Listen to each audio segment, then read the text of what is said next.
కాశ్యపాన్వయ సంజాతం నారాయణ పదాశ్రితం శ్రీమన్నారాయణం వందే యతీశ్వర శ్రియాజుషం వేదాంతద్వయ తత్వజ్ఞం మంత్రమంత్రార్థదం గురుం శ్రీమన్నారాయణాచార్య రామానుజయతిం భజే. కౌశికాన్వయ సంజాతం వెంకటార్యతనూభవం వేదాంతాచార్య సచ్చిష్యం ఉడైవల్లమహం భజే. శ్రీమద్వేంకటరంగార్య శిష్యం సచ్చిష్య సేవతిం శ్రీలక్ష్మణార్యూధం సంశ్రయే ధీవిదీప్తయే. యో నిత్యమచ్యుతపదాంబుజయుగ్మరుక్మా వ్యామోహతస్తదితరాణి తృణాయ మేనే అస్మద్గురోర్భగవతోऽస్య దయైకసిन्धोः రామానుజస్య చరణౌ శరణం ప్రపద్యే. నారాయణం నమస్కృత్య నరం చైవ నరోత్తమం దేవీం సరస్వతీం వ్యాసం తతో జయముదీరయేత్. వ్యాసం వసిష్ఠనప్తారం శక్తేః పౌత్రమకల్మషం పరాశరాత్మజం వందే సుఖదాతం తపోనిధిం.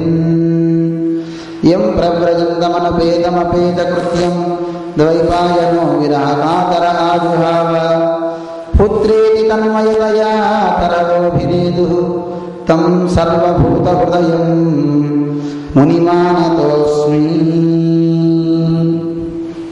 జై శ్రీమన్నారాయణ. ఒకసారి ప్రార్థన శ్లోకాలు చెప్తాం. సుఖరూప మహాప్రాజ్ఞ సర్వశాస్త్ర విశారద సంసార సాగరే మగ్నం మాముద్ధర దయానిధే. సంసార సాగరే మగ్నం దీనం మాం కరుణానిధే. కర్మమోహగృహీతాంగం మాముద్ధర భవాన్నవాత్. శ్రీమద్భాగవతాఖ్యోయం ప్రత్యక్షః కృష్ణ ఏవ హి స్వీకృతోసి మయా నాథ అద్యర్థం భవసాగరే. మనోరథం మదీయోయం సకలః సర్వదా త్వయా నిర్విఘ్నేనైవ కర్తవ్యో దాసోహం తవ కేశవ. అస్మద్గురుభ్యో నమః. సరే భగవన్నామానందరం కలిసి చెప్తాం. గోపాల గోపాల గోకులనందన గోపాల గోపాల గోపాల గోకులనందన గోపాల గోపాల హరి గోపాల గోవింద హరి గోపాల నందనందన గోపాల నవనీత చోర గోపాల నందనందన గోపాల నవనీత చోర గోపాల గోపాల గోపాల గోకులనందన గోపాల నల్లని వాడ గోపాల నారాయణుడే గోపాల నల్లని వాడ గోపాల నీవు నారాయణుడే గోపాల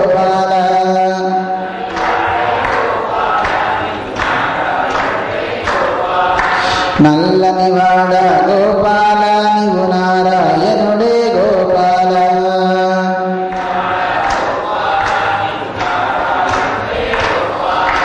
గోపాల గోపాల గోకుల నందన గోపాల. గోకుల నందన గోపాల. వేణుగూధర గోపాల. వేగమెరార గోపాల. వేణుగూధర గోపాల నీవు వేగమెరార గోపాల.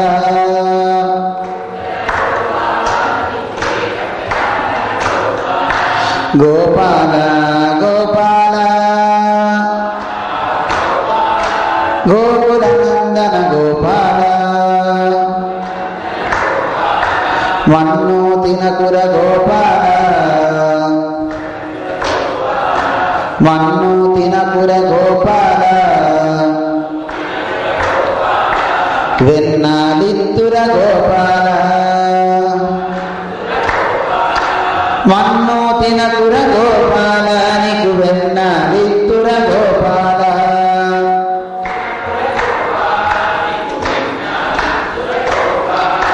గోపాల గోపాల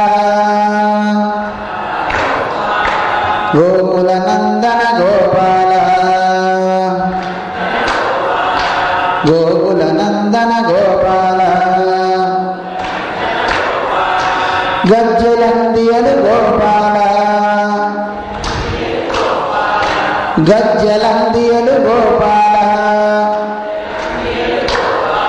గలు గల్లు నరారా గోపాల. గలు గల్లు నరా. గలు గల్లు నరారా గోపాల. గోపాల గోపాల గోకుల నందన గోపాల. గోకుల నందన గోపాల. बोल राधा कृष्ण भगवान की. बोल राजा रामचंद्र महाराज की. भाष्यकार रामानुज स्वामी जी महाराज की. जीयर स्वामी जी महाराज की. समस्त भक्तवृंद की. लक्ष्मी वेंकटरमण गोविंद गोविंद. जय श्रीमन्नारायण. प्रिय भगवत बंधुलारा, నిన్నటి రోజున శ్రీకృష్ణ భగవాను యొక్క జన్మ ఘట్టాన్ని మనం స్మరించుకున్నాం. భగవంతుడు ఎన్నో నోములు ఎన్నో వ్రతాలు చేసినా దక్కని వాడు మరి ఎప్పుడో చేసినటువంటి పూర్వజన్మలో వారు చేసినటువంటి ఆ పుణ్యానికి వారికి పంటగా స్వామి ఆవిర్భవించాడు దేవకి వసుదేవులకి. కానీ కన్నారు కానీ పెంచే సౌభాగ్యం మళ్ళీ దేవకి వసుదేవులకి కాకుండా నంద యశోదలకి దక్కింది. అయితే నంద యశోదులు అంటే ఎవరు? యశోద అంటే యశః దదాతీతి యశోద అని మీకు సంస్కృతంలో నిర్వచనం చెప్తారు. యశః అంటే కీర్తి అని అర్థం. ఆ కీర్తిని దా ఇచ్చునది అని అర్థం అనమాట. అయితే మనకి భగవంతుడికి తల్లిదండ్రి ఎవరు అంటే వాళ్ళకి తల్లిదండ్రి భగవంతుడికి మంత్రము గురువు గారు అనమాట. మంత్రో మాత గురు పిత అని మనకి శాస్త్రం. మంత్రమేమో యశోదమ్మ, ఆచార్యుడు గురువేమో నందుడు, గురువు తండ్రి అన్నమాట. అందువల్ల తండ్రి ఎప్పుడు పిల్లవాడిని కాపాడుకుంటూ ఉంటాడు. ఆ తల్లి ఎప్పుడు ఆ పిల్లవాడిని అంటే మంత్రమేమో ఆ మంత్రాన్ని ఎవడు స్మరిస్తే వాళ్ళందరికీ కీర్తి ఇస్తుంది, సంపదలు ఇస్తుంది, అన్నింటినీ ఇస్తుంది మంత్రం కదా. అందువల్ల మంత్రం యశోదట, నందుడు ఆచార్యుడు. అందువల్ల యశోద అంటే అర్థం దా అంటే ఇచ్చున్నది. ఏమిస్తుందంటే ఆవిడ యశః కీర్తినిస్తూ ఉంటుందంటే ఆవిడ. అటువంటిది యశోద అని చెప్పినారు. అయితే యశః అంటే అర్థం భగవంతునికి పేరు అని కూడా ఉంది. తస్య నామ మహద్యశః అని మనకి వేదం చెప్తాను. భగవంతునికి గొప్ప యశస్సు అని పేరు ఒకటి అండి. అటువంటి ఆ భగవంతుడినే దా ఇచ్చున్నది అని అర్థం యశోద. యశోద అంటే పరమాత్మని మనందరికీ ఇచ్చున్నది అని అర్థం. అందులో యశోదాదేవిని మనం ప్రార్థన చేసుకుంటే కృష్ణుడు దొరుకుతాడు. అందుకే ఆండాళ్ళ తల్లి కూడా కృష్ణుడి దగ్గరికి వెళ్ళేటప్పుడు ముందు యశోదమ్మని నిద్ర లేపి ఆ తర్వాత నందగోపుడి దగ్గరికి వెళ్తాడు.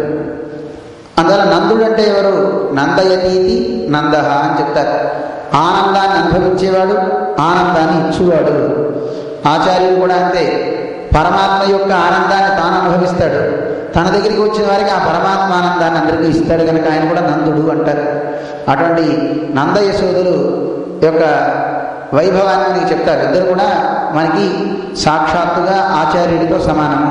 అటు నందుడేమో ఆచార్యుడు, తల్లి యశోద మంత్రము అని చెప్తారు. అటువంటి మంత్రానికి ఎవడైతే కనుక ఆ మంత్రాన్ని ఆచార్యుడి దగ్గర ఉంటుంది కదండి, తన మంత్రం బ్రాహ్మణాధీనం అంటారు కదా, మంత్రం ఎప్పుడు ఆచార్యుడి ఆధీనంలో ఉంటుంది. ఆ మంత్రాన్ని ఎవడైతే పొందుతాడో ఆ మంత్రంలో తెలియబడే దైవం వాడి హస్తగతం అవుతుంది. భగవంతుడు ఎప్పుడు మంత్రంలోనే ఉంటాడు. మంత్రాధీనంతో దైవతం అంటాం కదా. దేవుడు ఎక్కడ దొరుకుతాడు? మంత్రాన్ని ఎవరు బాగా జపిస్తే వాడికి దైవం లభిస్తుంది అని చెప్తారు కదా. నువ్వు మంత్రాన్ని బాగా జపం చేయబోయి ఆ మంత్రాన్ని స్మరణ చేయటం వల్ల ఆ మంత్రంలో ప్రతిపాదించబడే దైవం నీకు స్పష్టం అవుతుంది. అందుకే మంత్రాన్ని వాడు ఎవరన్నా పరమాత్మను చూడాలనుకుంటే కేవలం మంత్రజపాన్ని చేస్తే కూడా కాదు, మంత్రాన్ని గౌరవించాలి. అలాగే మంత్రాన్ని మనకి అందించి గురువుని మనం ప్రార్థన చేయాలి, వారి మీద ప్రేమ ఉండాలి. అలాగే దైవం మీద ప్రేమ ఉండాలి. కేవలం మంత్రజపం ఒకటి చేస్తే మనకి ఫలం కలగట్లేదు. చూడండి, లోకంలో చాలామంది ఎన్నో స్తోత్రాలు చదువుతున్నాం. కనకధారా స్తవం, లేదు ఇంకో నరసింహస్వామి స్తోత్రం. ఇవి ఎవరో ఒక ఆయన ప్రార్థన చేసినప్పుడు బంగారు ఉసిరికాయలు ఇంటి మీద పడ్డాడు. శంకరాచార్య వారు ఎవరో ఇంటికి, ఒక మహానుభావుడు ఇంటికి వెళ్ళాడు. పాపం పేదవాడు. వాడి ఇంటికి వెళ్ళి నాయన నాకు భిక్ష వేయని అడిగితే వాడి ఇంట్లో ఏమీ లేదు పాపం. కానీ ఆర్తిత పాపం వాడి దగ్గర ఎండిపోయిన ఉసిరికాయ ఏదో ఇచ్చాడు. ఇల్లు మొత్తం ఇదిగా దొరికిందండి వాడికి, ఇంకేం దొరకదు. ఆ ఉసిరికాయ ఇవ్వగానే ఆయన సంతృప్తి పడి ఏమీ లేకపోతే ఇంత ఇచ్చాడు, ఇంకా ఉంటే ఎంత ఇస్తాడు అని లక్ష్మీదేవిని స్తోత్రం చేశాట. తల్లి వీడికి సంపద ఇవ్వని స్తోత్రం చేయగానే ఈయన ప్రార్థన చేయగానే బంగారు ఉసిరికాయలు వాడి ఇంటి మీద వర్షం కురిస్తుంది. అవన్నీ ఏర్పడినాడు, వాడు బాగున్నాడు అనుకోండి. మరి అదే స్తోత్రం మనం చదివితే మనకి ఎందుకు రావట్లే? ఏమంటే కనీసం ఉసిరికాయలు వాన పడకపోవచ్చు, మామూలు చుక్క నీరన్నా పడలేదు. రంతి దేవుడు నేను మనం చెప్పుకున్నాం. ఆయన పాపం ఆయన దగ్గర నీళ్ళు ఆయన ఇచ్చినా పాపం ఇవ్వటం వల్ల దేవుడు సాక్షాత్కరించి తనకి వైకుంఠం ఇచ్చాడు. మరి మనం అలా దానం చేస్తున్నాం కానీ మనకెందుకు రావట్లే మోక్షం అంటే మీకు చెప్తాను చూడండి. మనం నీళ్ళు ఇస్తాం, మనకి బాగా దాహం చేస్తున్నా వాడికి నీళ్ళు ఇస్తాం. అయితే దేవుడు వాడికి మోక్షం ఇచ్చేసాడు. పాపం వాడికి ఫస్ట్ టైం కదండి, వాడు చాలా ఆనందం వేసి దేవుడికి ఆనందం వేసి వాడిని తీసుకెళ్ళాడు. కానీ అలాగే మనం కూడా ఎవరికైనా దాహం వేసినా మన దాహాన్ని చంపుకొని ఇంకోటికి వాటర్ ఇచ్చామనుకోండి, మనకి ఎవడో కూడా ఇస్తాడులే, దేవుడే తెస్తాడులే అని ప్రయత్నం చేస్తాం అప్పుడప్పుడు. కానీ ఇస్తాడు దేవుడు. కానీ ఒక్కోసారి దేవుడు పరీక్ష చేస్తాడు, వీడు ఎంతవరకు ఆగలుగుతాడో చూద్దామని. వీడి పాపం ఇచ్చిన తర్వాత వీడి దాహం చేసి ట్రైన్ ఎక్కడ ఆగట్లేదు, వీడు ట్రైన్లో ప్రయాణం చేస్తున్నాడు. ఎవరి దగ్గర వాటర్ బాటిల్స్ లేవు, కనీసం అమ్మేవాడు లేడు. ఒకవేళ అమ్మదాం వచ్చిన వీడి దగ్గర డబ్బుల్లో కొనడానికి. ఇలాంటి సమయంలో వీడి పరిస్థితి ఎలా ఉంటుంది చెప్పండి. రంతిదేవుడికి ప్రవచనం చెప్పారు స్వాములు, విని నేను నీళ్ళు ఇచ్చా, కనీసం వైకుంఠం రాలేదు కదా, నా వాటర్ బాటిల్ కూడా నాకు తిరిగి రాలేదు అని వీడి మనస్సులో బాధపడతాడు. పడతామని చెప్పండి, అనవసరంగా ఇచ్చానే, కాసి నీళ్లు తాగి ఇచ్చినా బాగుండేది అని మనం అనుకుంటాం అనుకోండి. అలా అనుకోకుండా ఉన్నాడు కనుక రంతిదేవుడికి దేవుడు కనపడ్డాడు. ఆయన నిజంగా రంతిదేవుడు అతనికి మోక్షాన్ని ఇచ్చాడు. కానీ మనం మనసులో ఏమనుకుంటాం, దానం చేస్తాం, అరే ఆ డబ్బు ఉంటే ఎంత బాగుండేదు, స్వామిలో వచ్చారు ఇంటికి ఈరోజు ఇచ్చేసాను, సగం ఉండుంటే నేనేదో కొనుక్కున్నామని కదా, నాకు ఈ సమస్య దాటేది కదా కదండి. ఇలాంటి భావం మనస్సులో ఏమాత్రం రాకుండా ఉంటే అప్పుడు నిజంగా రంతిదేవుడికి వచ్చిన ఫలం మనకి కలిగేది. ఆ స్తోత్రం కనకధారాస్తవం చదివి ఆ మహానుభావుడు ఇంటి మీద బంగారు ఉసిరికాయలు పడేమని చదవాలి. లక్ష్మి వీడి దరిద్రాన్ని పోగొట్టమ్మా అని అమ్మని ప్రార్థన చేశాడు కనుక దరిద్రం పోయింది. మనం ఏం చదువుతాం, ఆయన చదివాడు కనుక బంగారు ఉసిరికాయలు పడ్డాయి కనుక కనీసం మన ఇంటి మీద ఉసిరికాయ కాకపోయినా ఉసిరి పిందన్నా పడకపోతుందా, ఉసిరి ఆకులన్నా పడకపోతాయా అని మనం ఆ పారాయణ చేస్తాం. ఏది పడాలి అనేది నువ్వు ఆశించవు, చదవటం నువ్వు చెయ్యి, దాన్ని ప్రార్థన చెయ్యి, చగనికి ఆ ఫలితం అందుతుంది. అందువల్ల మంత్రం చదివేటప్పుడు కూడా ఆ ఫలం మనకి అందాలంటే ప్రధానంగా మంత్రం మీద ఒకదాని మీద ప్రేమ ఉండడమే కాదు, ఆ మంత్రాన్ని ఇచ్చిన గురువు యందు ప్రేమ ఉండాలి, దైవం మీద ప్రేమ ఉండాలి. మంత్రే తద్దేవతాయాంచ తథా మంత్రప్రదే గురవు. మంత్రం మీద, మంత్రం ఇచ్చిన ఆచార్యుడి మీద, మంత్రంలో ప్రతిబింబించేటటువంటి దైవం మీద త్రిషుభక్తి సదా కార్య. ఈ మూడింటి మీద ఎవరికి ప్రేమ ఉంటుందో అలాంటి వాడికి ఆ మంత్రం ఫలిస్తుంది, సిద్ధి పొందుతాడు వాడు అని మనకి శాస్త్రం చెప్తాను. అందువల్ల కేవలం కృష్ణుడిని ఒక్కడనే మనం ప్రార్థించడం కాదు, మహానుభావులైనటువంటి పెద్దలంతా కూడా భగవంతుడు రావడానికి మూల కారణమైన వాళ్ళని కూడా కొలుస్తారు, వాళ్ళని కూడా ప్రార్థన చేస్తారు. విశ్వామిత్రుడు చూడండి రామచంద్రుడిని నిద్ర లేపుతూ కేవలం రామ నిద్ర లేవని పిలవలేదండి. కౌసల్య సుప్రజ రామ అని పిలిచాడు.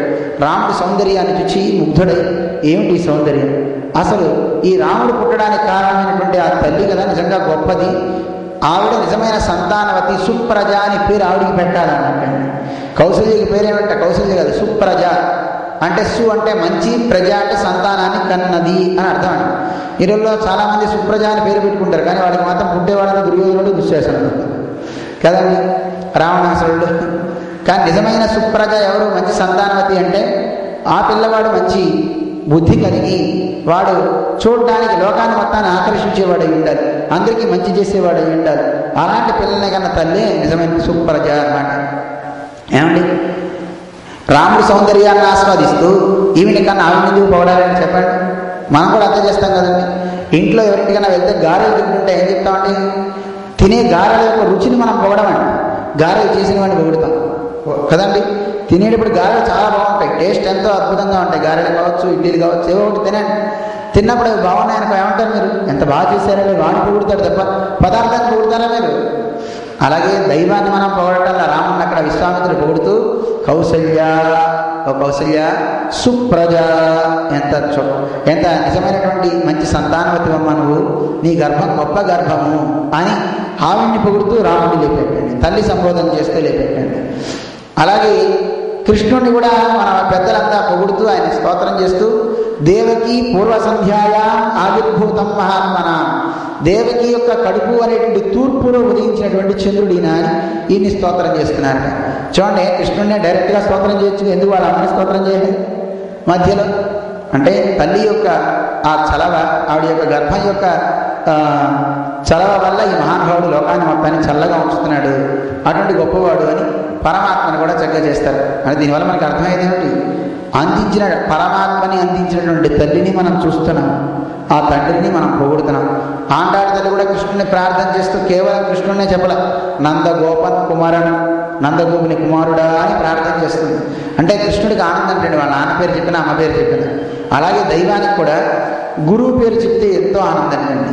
అవి మా గురువుగారు చెప్పారయ్యా నేను స్తోత్రం చేయమని, మా గురువుగారిని గుణాలు ఇలా చెప్పారయ్యా అని మాట్లాడితే గురువుగారిని అన్వయిస్తున్నాం అనుకోండి, పొంగిపోతాడండి.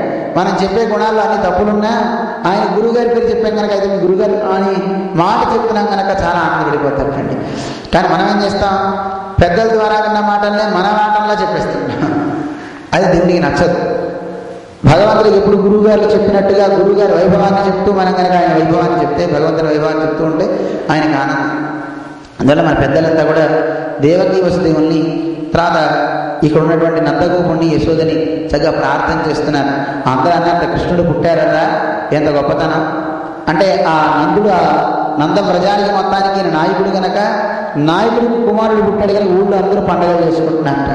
పండగలు చేస్తూ ఏమి నోము పొలము ఎంత పొద్దుపడాలంట వింటి వీళ్ళంతా కూడా మంచి మాట విన్నారు.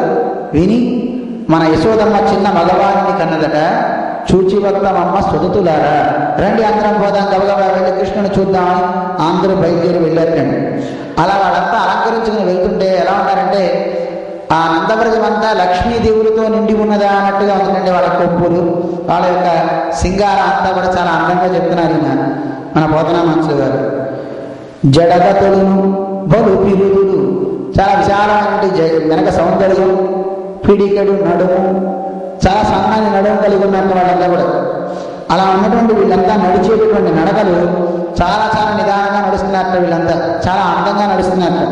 ఎలా ఉంది అంటే అక్కడ లక్ష్మీదేవి అక్కడ ఏమైనా నడుస్తున్నారా అన్నట్టుగా వాళ్ళ కొప్పులు, వాళ్ళ పూలు అంత గొల్లవాళ్ళని కదండి. అందరూ చక్కగా అలంకరించుకున్నట్ట, ఆభరణాలు అన్నీ అలంకరించుకుని సన్నని నడుము కలిగి విశాలమైనటువంటి వెనక పురుదులు కలిగి వాళ్ళ నడక ఆ సౌందర్యం చూస్తుంటే లక్ష్మీదేవి నడిచి వస్తుందా అన్నట్టుగా ఉంటున్నాయండి. అక్కడంతా వాళ్ళు చాలా నిదానంగా నడుచుకుంటూ అక్కడికి వస్తున్నారు కృష్ణుడిని చూడాలి అని. వచ్చి కృష్ణుడికి కానుకలన్నీ తీసుకుని వస్తున్నారట వాళ్ళంతా. అయితే ఈ లోపల కృష్ణుడికి అక్కడ పుట్టిన పిల్లవాడికి స్నానం చేయిస్తున్నారట. అప్పుడే పాపనికి నూనె తలగంటి, వాడి కృష్ణుడికి తల మీద నూనె తల మీద నూనె రాసుకున్నారు. పసుపు పూసి బోరు కాడించి హరిరక్ష పొమ్మడంచు, నీకు హరిరక్ష అని. ఈ రోజుల్లో హరిరక్ష లేదండి.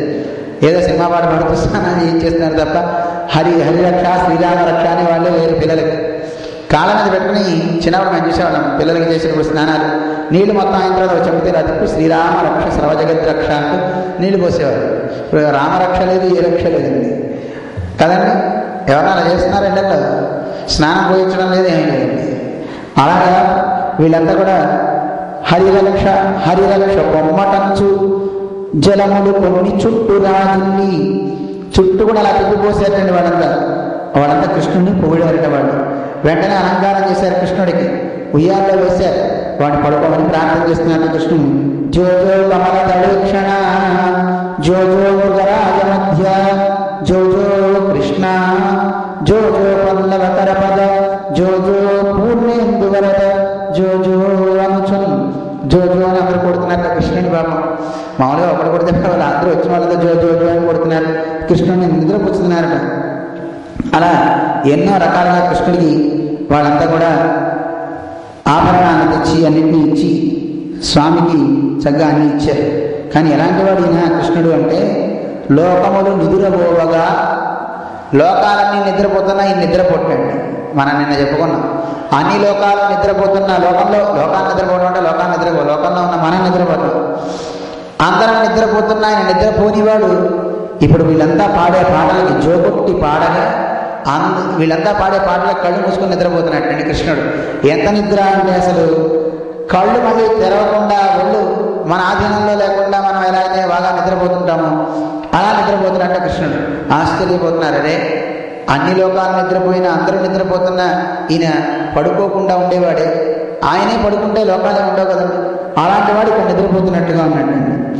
ఎలా ఉన్నాడు ఈయన? ఏ పాపము జరుగక ఏ పారు నీటికి పశుల కాపరి ఇంట పాముగలిగే. ఈయన ఏ కష్టాలు లేనటువంటి వాడు పరమాత్మ. అలాంటి కష్టాలు లేనటువంటి ఆ స్వామి ఈయన వచ్చి పశువుల కాపరి ఇంటలో వచ్చి ఈయన పుట్టాడు. అంటే వీళ్ళంతా గోపాలకులు కదండి, అలాంటి గోపాలకుల ఇళ్లలో వచ్చి పెరగాల్సినటువంటి స్థితి వచ్చింది కృష్ణుడికి. ఏ కర్మములు లేక ఎన్నటికి జాత కర్మములు సంభవించే. లోకంలో మనందరం ఏదో కర్మ వసించేది మనం లోకంలో పుడుతూ ఉంటాం, కానీ ఆయన కర్మ లేదు కదండి. పాపమో పుణ్యమో ఉంటే జన్మ వస్తూ ఉంటుంది. బాగా పాపం ఉంటే రాక్షస జన్మ, బాగా పుణ్యమే ఉంటే దైవ జన్మ, దేవతల్లా పుడతాడు. కాస్త పాపము పుణ్యము రెండు సమానంగా ఉంటే ఇవో మన్నాటి దేహాలు వస్తాయి, మానవ దేహాలు. అందువల్ల ఇలాంటి కర్మలు ఏమీ లేనివాడు, కానీ ఏ కర్మ లేకపోయినా ఆయన మళ్ళీ పుట్టాడు. అజాయమాన బహుధా విజాయతే. జన్మ లేనివాడు అనేక రకాలుగా పుడుతున్నాడు. జన్మలు లేవు, ఎలాంటి జన్మలు లేవు, మనలాంటి జన్మలు లేవు. ఆయనకి స్వేచ్ఛ చేత జన్మ వస్తుంది తప్ప మనకైతే కంపల్సరీ జన్మ. కానీ ఆయనకి జన్మ రావాలని లేదు, కావాలని ఆయన స్వేచ్ఛ చేత తన ఆధీనంలో కర్మను పెట్టుకుని లోకంలోకి వస్తాడు. ఎలా కావాలంటే అలా దాన్ని మొత్తాన్ని మరల్చుకుంటాడు. అలా ఆయన పుట్టాడు. అలాంటి కర్మ లేనివాడు పుట్టి ఈయనకి జాతకర్మ చేశారట. పుట్టిన కృష్ణుడికి పుట్టినప్పుడు జాతకర్మలు చేస్తారు కదా, ఆ జాతకర్మ చేశారట. ఈ తల్లి చనిపాడు మెరగని ప్రౌఢ. ఎక్కడా చిన్నప్పుడు ఎప్పుడు కూడా తల్లిపాలు ఎరగనటువంటి ప్రౌఢ వీడు కృష్ణుడు. అలాంటి స్వామి యశోద చన్నుల పాల చొరవ నెరిగి, యశోద యొక్క పాలని తెలుసుకున్నట్టు, ఇక్కడ పాలు ఉంటాయి ఇవి తాగాలి అని ఆ పాల కోసం వెళ్తున్నట్టు ఈయన అక్కడ పాలు తాగాలి. ఏ హాని వృద్ధులు మెరుగని బ్రహ్మము పొదిగిటిలో వృద్ధి చెందవచ్చు. ఎలాంటి అంటే పెరుగుడా కరుగుడా లేనివాడు పరమాత్మ. వృద్ధిక్షయాలు లేవు పరమాత్మకి, ఎప్పుడు ఒకేలా ఉంటాడు ఆయన. అలాంటిది పరమాత్మ చిన్నపిల్లవాడు అవడం ఏంటి, మళ్ళీ ఇప్పుడు 5 ఏళ్ళు, ఇప్పుడు 3 ఏళ్ళు, ఇప్పుడు నా 10 ఏళ్ళు, 20 ఏళ్ళు, 120 ఏళ్ళు ఏమిటండి ఆయనకి. మళ్ళీ ముసలివాడు అయ్యాడు కృష్ణుడు అంటమేమి. కానీ కృష్ణుడు చాలా గొప్పవాడు. ఆయన 100 ఏళ్ళు దాటిన వయస్సులో కృష్ణుడు కురుక్షేత్ర యుద్ధ సంగ్రామం చేశాడు. మనకి 50 ఏళ్ళు 20 ఏళ్ళు దాటితే రథం నడపాలన్నా సైకిల్ నడపాలన్నా కష్టం కదా. అలాంటిది అంత పెద్ద సేనలో 100 ఏళ్ల వయస్సులో ఆయన యుద్ధరంగంలో నడిపి భీష్ముడి మీద కోపంతో వెళ్ళి చక్రం పట్టాడు, రథచక్రాన్ని పట్టుకుని అప్పటికి యుద్ధాలు చేశాడు. ఆ తర్వాత ఇంకా యుద్ధాలు చేశాడు. ఎంత గొప్పవాడంటే కృష్ణుడు సామాన్యుడు కాదు, ఆయన మనలాంటి వాడు కాదనమాట. మనలాంటి కర్మదేహం కాదు ఆయనది, పరమాత్మది. అందువల్ల ఈయనకి వృద్ధిక్షయాలేమిటి అంటే ఎన్నో తపస్సులు చేస్తే తప్ప లభించినటువంటి వాడు ఈయన పరమాత్మ. ఏ తపములనైనా నెనమి పడని పంట. ఎన్నో తపస్సులు చేస్తే తప్ప పంటని పంట, ఈ పంట కృష్ణుడనే పంట. లోకంలో ఎంతోమంది ఎంతో కష్టపడి పంటలు పండించుకుంటుంటారు. కానీ కృష్ణుడు అనే పంట పండాలంటే ఎన్ని తపస్సులు చేయాలండి, ఎన్ని దానాలు చేయాలి, ఎన్ని ధర్మాలు చేయాలి, ఎంత మంచి సద్గుణాలు ఉంటే తప్ప కృష్ణుడు దొరకడు కదా. నరాణాం క్షీణ పాపానాం కృష్ణే భక్తి ప్రజాయతే. ఒకడికి నిరంతరం కృష్ణ భక్తి కలిగి కృష్ణ కృష్ణ కృష్ణ కృష్ణ అంటున్నాడంటే కారణం వాడు చేసుకున్నటువంటి పాపాలన్నీ, ఎన్నో జన్మల పాపాలన్నీ పోతే తప్ప వాడి నోట కృష్ణ అనే నామం రాదండి. వాడికి కృష్ణ భక్తి కలగదండి. వాడికి అలాంటి భక్తి కలుగుతుందంటే కారణం వాడి పాపాలన్నీ పోతే తప్ప అది అవదండి. మీరే అనుకోవచ్చు, నాకు కృష్ణుడిని తప్ప మిగతా దైవాలను నేను ప్రార్థన చేస్తున్నానంటే ఇంకా నా పాపాలు పోలేదన్నమాట. నీ పాపాలు పోయినాయని ఎలా తెలుస్తుంది? నీకు కృష్ణుడు తప్ప ఇంకో దైవం యొక్క నామం నోటి వెంట రాకపోతే మన పాపాలన్నీ పోయినట్టు. నరాణాం క్షీణ పాపానాం కృష్ణే భక్తి ప్రజాయతే. వాడి పాపాలు కరిగితే తప్ప వాడి కృష్ణ భక్తి కలుగుతుంది. అటువంటి మాట నేను చెప్తున్నాను శాస్త్రం. అలాంటి పంట వల్లవి జనముల వాడ పండే. ఈ గోపికుల యొక్క వాడల్లో పండిందండి పంట. ఎంత గొప్పతనం అండి! ఎవరు కూడా విత్తనం వేయలే, ఏ కర్మ చేయలే. మా ఊళ్ళో కృష్ణుడు పండాలి అని ఎవరు కోరాల. అలాంటి కోరకుండా ఉన్న ప్రదేశంలో ఈ గోపికలు ఉన్నటువంటి ఈ ప్రాంతంలో ఈ వాడల్లో కృష్ణుడు పండాడండి. ఎంత గొప్పతనం! ఏ చదువులనైనా నిట్టిదనరాని. ఎన్నో చదువులు చదివినా ఇది ఇంతదండి, ఇదిగో కృష్ణుడు అంటే ఇంతండి, దేవుడు అంటే ఇంతండి అని చెప్పడానికి వీలు కానివ్వండి ఆ స్వామి ఆయన యొక్క అవయవాలన్నిటితో ఆయన మూర్తిభవించిన విగ్రహం సౌందర్యం మొత్తం కనబడిందండి ఆ ఊళ్ళో. ఎందుకంటే ఒకటి గుర్తుపెట్టుకోండి, వేదం మనకి చెప్తుంది పరమాత్మ యొక్క ఆనందం అనే ఒక గుణాన్ని చెప్పడానికి వేదం బయలుదేరి నా వల్ల కాదు బాబాయ్ వెనక్కి తిరిగి వచ్చేసిందట. ఒక్క ఆనంద గుణాన్ని చెప్పడానికి. ఎవరెవరి ఆనందం ఎంతెంత ఉంది అని చెప్పింది.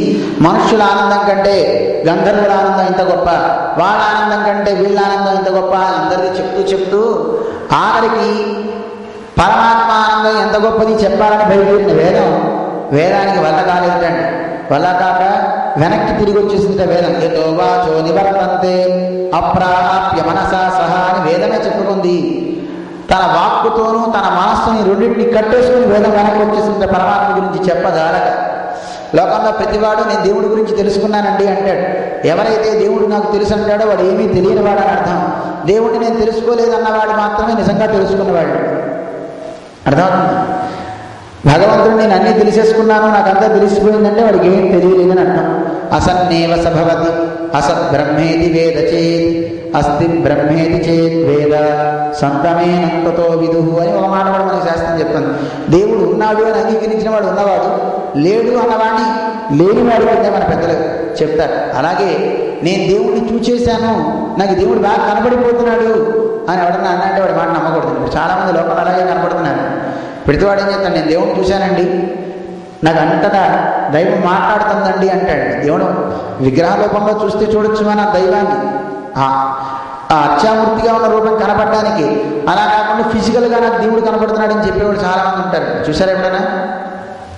ఒకసారి మా జీవన స్వామి మేము ఉన్నప్పుడు ఒక ఆయన వచ్చాడు. వచ్చి స్వామి నాకు కుండలిని లేచిందండి అన్నాడు. స్వామిని అడిగారు ఏం లేచిందో అన్నాడు. కుండలిని అండి అన్నాడు. కుండలిని లేచిందా? అయితే ఏమిటంటావు ఇప్పుడు అన్నాడు. ఏమిటో నాకు తెలియట్లేదండి, నాకు వైబ్రేషన్స్ అన్నీ వస్తున్నాయి, నాకు అన్నీ తెలుస్తున్నాయి అన్నాడు. సంతోషం నాయన, మంచిదే. స్వామివారు అన్నారు, అయినా కుండలిని లేచిన వాడు ఇక్కడ ఉండడాయా? వాడు ఎక్కడ అందరితో మాట్లాడాలనుకోడండి. కుండలిని శక్తి ఎవరికి జాగృతం అవుతుందో అంటే ఈ కుండలిని అని వెన్నపూస దగ్గర మనకి ఇలా చుట్టుకుని ఉంటుంది. మన వెన్నపూస మొత్తం కిందంతా ఆ కుండలిని కింద ఉంటుందన్నమాట, చుట్టుకుని పాము చుట్టలాగా.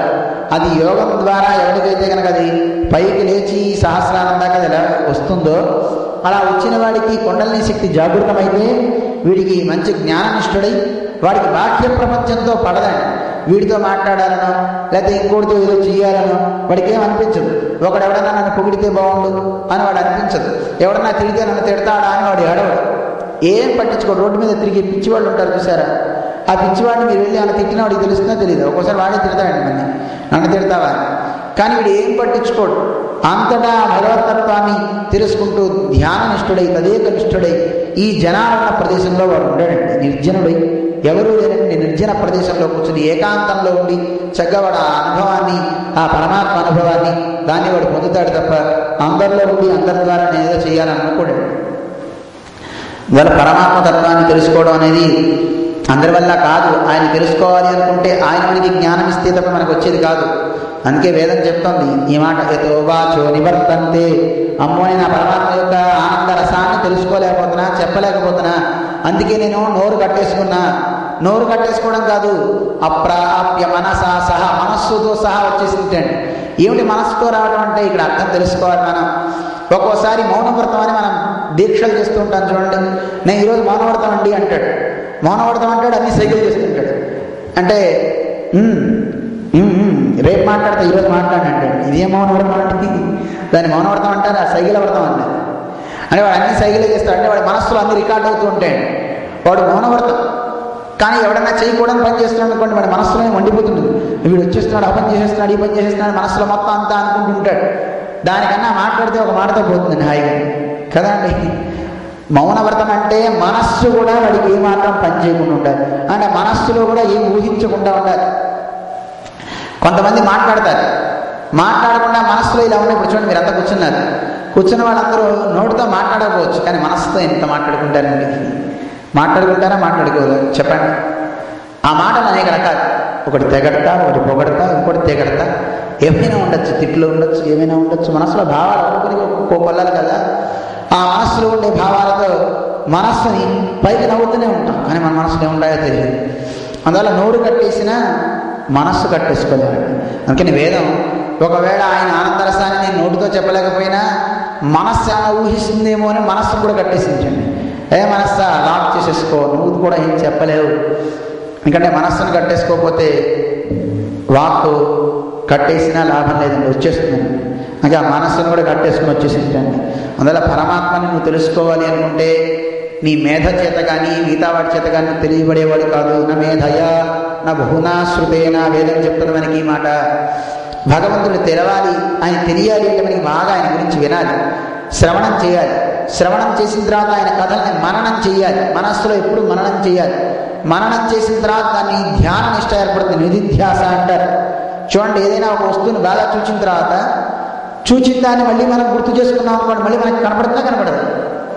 ఇప్పుడు ఒక ఎగ్జిబిషన్లో పలానా కార్యక్రమంలో ఏదో ఒక చిన్న వస్తువు చూశారనుకోండి, ఇక్కడి నుంచి వెళ్ళగానే వాళ్ళు ఆ విషయం గుర్తొస్తుందని దాన్ని తలుచుకున్నప్పుడల్లా గుర్తొస్తుంది. దాన్ని అలాగే తలుచుకుంటూ ఉంటే అది మన మనసులో రికార్డ్ అయిపోతుంది. రికార్డ్ అయిపోతే ఎప్పుడు కావాలంటే అప్పుడు మనం కళ్ళు మూసుకుంటే అది కనపడింది అనుకోండి, అది తప్ప ఇంకోటి కనపడకుండా అలాగే ఉంటే దానికి పేరు ధ్యానం అని పేరు. ఏం పేరు? ధ్యానం. అందుకే మనకి దేవుడు ఉపాసన కూడా నేర్పుతారు. మనకి దేవుడి కన్నా మిగతా విషయాలు బాగా కనపడతాయండి. అప్పుడప్పుడు తిన్న రుచులు తెలుస్తుంటే, అబ్బా ఆ రోజు తిన్న పులిహార ఎంత అద్భుతం అంటే మళ్ళీ ఈ రోజు వరకు తినలేదండి అంటాడు. ఆ రుచి ఇంకా నా నాలుగు మీద అలాగే ఉందండి అంటాడు. అబ్బా ఆ రోజు చెప్పిన నామం, దేవుడి నామం మళ్ళీ నాకు ఈ రోజు వరకు ఉందని అంటాడు. అంటే మనం ప్రాక్టీస్ చేయాలి. ఏం చేయాలంటే చూచే దైవాన్ని కళ్ళతో చూస్తూ దేవుడి దగ్గరికి వచ్చి, అందుకే కళ్ళు మూసుకుని దండం పెట్టుకోకూడదు, కళ్ళు తెరిచి చక్కగా ఆయన్ని ఆస్వాదించి ఆ చూచిన తర్వాత మళ్ళీ వచ్చి కూర్చోవాలండి. కూర్చొని అప్పుడు కళ్ళు మూసుకోవాలి. దేవుడి దగ్గరికి వచ్చి కళ్ళు మూసుకుని వెంటనే కోరుకోకూడదు. మా అమ్మాయికి ఉద్యోగం, మా అబ్బాయికి ఏమో 10th క్లాస్ ఫస్ట్ క్లాస్లో పాస్ అవ్వాలి, మా ఆయనకేమో ఇంక్రిమెంట్స్ రావాలి, ఇవి వీళ్ళు లెక్క పెట్టుకోవడమే సరిపోతుంది తప్ప మిగతా ఉండకూడదు. అందుకే కళ్ళు తెరిచి ఆయన దివ్య పాదారవిందం నుంచి శిరస్సు వరకు ఆయన సౌందర్యాన్ని పానం చేసి ఆ భగవంతుడిని, తండ్రి నువ్వు బయట కనపడుతున్నావే, ఈ బయట కనపడే నువ్వు నా హృదయంలో ఉన్న నువ్వు ఒకటే, అయితే ఇప్పుడు చూస్తాను నా హృదయంలో కూడా ఉన్నది నువ్వా కాదా అని కూర్చొని పద్మాసనాసీనుడై చక్కగా అప్పుడు వీడు మనస్సులో భావించాలి ఆ దైవాన్ని. చూస్తే ఆ దైవం, ఇందాక దైవాన్ని ఎలా చూశానో దాన్ని చూస్తే మళ్ళీ మన హృదయంలో ఆయన బొమ్మ కనపడాలి. అలా కనపడడం మీరు ఒకసారి చూశారు, మళ్ళీ 1కి 10 సార్లు మీరు కనుక అలా ధ్యాన నిష్ఠ చూస్తే, అది కనుక మీ మనసులో పడితే ఎప్పుడైనా ఎక్కడైనా మీకు ఇదే ఇలాంటి ప్రింట్ అయిపోతుందండి. ప్రింట్ అయిపోతే ఎప్పుడు కావాలంటే అప్పుడు ఒకసారి మన జీరాశ్రమంలో వెంకటేశ్వర స్వామిని చూద్దామని కళ్ళు మూసుకుంటే వెంకటేశ్వర స్వామి కనపడుతుంది. అలాగే ఆ పక్కన లక్ష్మీదేవి కనపడాలని కళ్ళు మూసుకుంటే లక్ష్మీదేవి కనపడుతుంది. ఆ పక్కన ఆళ్వారు రామానుజుల వారు కనపడాలంటే కనపడతారు. అలా కళ్ళు మూసుకుంటే అవి కనపడితే దానికి మీరు ధ్యానం. అలా కనపడేది 1 సెకండ్ పోకూడదండి. నువ్వు దాన్ని అలాగే తదేకంగా చూస్తూ ఉంటే అది అలాగే నీకు ఆ బొమ్మ తప్ప నీకు ఇంకోటి కనపడకుండా ఉంటే దానికి పేరు ధ్యానం అంట. అంతే తప్ప ఆ పక్కన పెట్టిన ప్రసాదం మీదకి దృష్టి పోతే కష్టం అండి.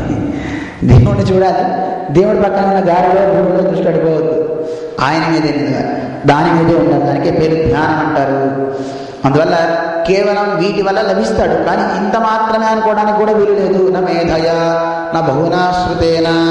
మరి ఎలా లభిస్తాడండి పరమాత్మ? యమై వైశవృతేన లభ్య. తనంతట తాను అనుకుంటే లభించేవాడు తప్ప మనం అనుకుంటే లభించేవాడు కాదు. అయితే ఆయనంతటా ఆయన అనుకుని రావాలంటే మనం ఏం చేయాలి? చాలామంది అనుకుంటారు, అయితే ఆయనంతటా ఆయన అనుకుని వచ్చేంత వరకు నేను నా ఇంట్లో ఉంటానండి, నాకెందుకు ఈ భక్తి ఈ ముక్తి ఇవన్నీ, ఆయన వస్తాడు అంటున్నారు కదా, అప్పటిదాకా నేను ఇంట్లో ఉంటా అంటే కుదరదు. ఆయన రావాలంటే నువ్వేం చేయాలి? ఆయనకి ఇష్టమైన పనులు నువ్వు చేయాలి. ఆయనకి ఇష్టమైన పనులు నువ్వు చేస్తుంటే దేవుడికి ఇష్టం అవుతుంది, నిన్ను చూడాలని నీ దగ్గరికి వస్తాడు. అందుకే మన పెద్దలు ఆ భగవంతుడు చెప్పినటువంటి శాస్త్రంలో చెప్పిన మంచి పనులు చేయమని చెప్తారు. అవి చేస్తే అలాంటి వాళ్ళంటే ఇష్టం కనుక దేవుడు వారిని పొందడానికి వస్తాడు. చూడండి, గోకులంలోకి వచ్చాడంటే ఎవరు ప్రార్థన చేశారండి? గోలలో ఎవరైనా ప్రార్థన చేశారా? అక్కడున్న పుట్టని వాళ్ళకి తల తలిపితే మొల తలపడం రాదుగా, మొల తలిపితే తల తలపట్టండి. మనవాడు ఆ కులంలో పుట్టి అసలు తల తలపట్ట మొల తలపట్టండి. ఎందుకంటే అసలైన గొల్ల నేనేం చెప్పుకోవాలి కదండి, అసలు స్నానమే చేయండి మనవాడు. అంటే ఇప్పుడు గొల్లలు కాదు, పూర్వపు గొల్లలండి. వాళ్ళకి దేవుడు అంటే వాళ్ళకి ఏది పడతారో ఏది తెలుసుకుంటారో అది తప్ప ఇంకో జ్ఞానం వాడికి లేదనమాట. వాళ్ళంతా అజ్ఞానులైనటువంటి గొప్ప బాలకులు.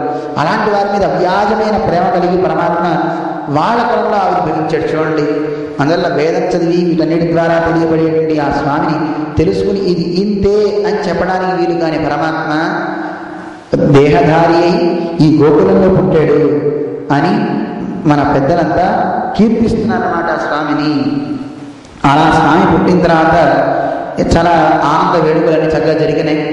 నందుడు వసుదేవుడి దగ్గర, అక్కడ కంసుడి దగ్గరికి వెళ్ళి కప్పం కడతారు. వీళ్ళంతా కప్పం కట్టేసి తిరిగి వస్తూ వసుదేవుడిని చూస్తాడు.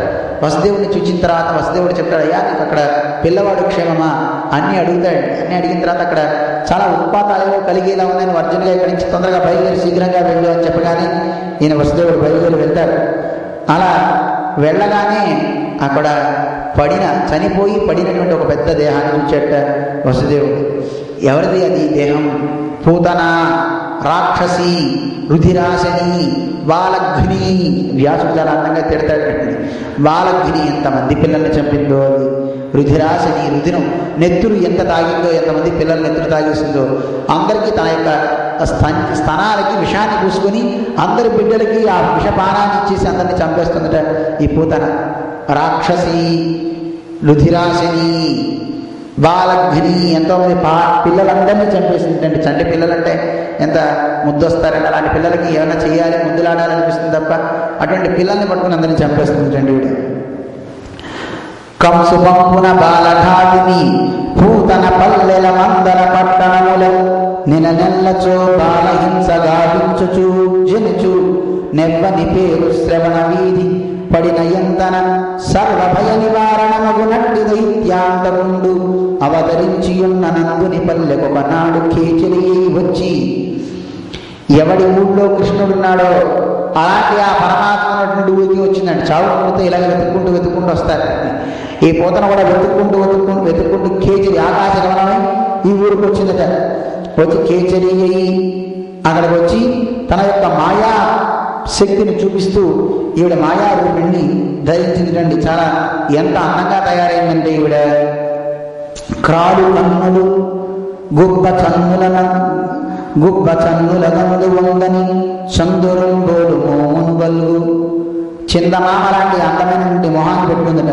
క్రాలు కన్నులు, చాలా అందమైనటువంటి ప్రకాశించే పెద్ద పెద్ద కళ్ళు కలిగి, గుబ్బ చన్నులు, చాలా అందమైనటువంటి వక్షస్థలం కలిగి ఉన్నటువంటి ఈవిడ ఏ మత్సాలని చంద్రుడు ఎలా ప్రకాశిస్తాడో అలాంటి అందమైనటువంటి ప్రకాశించేటువంటి ఆ ముఖం కలిగి ఉందండి ఆవిడ. అయితే ఇంకా అలాంటి ఈవిడ కళ్ళు లేదన బుద్ధి దూరనికో, అసలు నడుము ఉందా లేదా అన్నట్టుగా కనబడుతుంటాను. అంత సన్నగా నడుము ఉందండి, చిన్న నడుముట. అసలు నడుము ఉందా లేదా అనిపిస్తుందట. అలా చిన్న నడుముతో ఈవిడ హేరాళమైన పిరుందు పల్లవరాగ పాద కరంబునుంజాల బొడ్డుగా కొప్పు నొప్పుగా పెద్ద జుట్టు పెట్టేసుకొని ఆ జుట్టు నిండా పూలు పెట్టుకుని ఒక గొల్లబలికలాగా అలంకరించుకొని ఆ ఎర్రని కాళ్ళు చేతులు చాలా అందంగా ఉండి అందరినీ కూడా చూడడానికి అందరినీ మోహింపజేస్తుందట అందమైనటువంటి రూపంతో. సర్వమోహనమూర్తితో, అందమైనటువంటి మూర్తితో రూపాన్ని అలంకరించుకుని ఈవిడ అలా వచ్చేస్తుందట ఈవిడ. కృష్ణుడి రూపంలో లోపలికి వచ్చేస్తూ ఎవరిని అందరినీ కూడా ఈవిని చూసి అందరూ ఆశ్చర్యపోతున్నారు, ఎవరు ఈవిడ కొత్త వాళ్ళ ఉంది అని. లక్ష్మీదేవి ఒకవేళ శృంగార వేషంతో ఇక్కడిగానో వచ్చిందే అని అందరూ భావిస్తున్నారట. అలా భ్రాంతి పడేలాగా ఉంది ఈవిడ. అలాంటి పూతన సరాసరిగా ఈవిడ నందుని ఇంట్లోకి ప్రవేశించేస్తుంది. ఆ మధ్యలో కృష్ణుడు పవడించున్నటువంటి ఆ పర్యంకం దగ్గరికి వచ్చిందిటండి.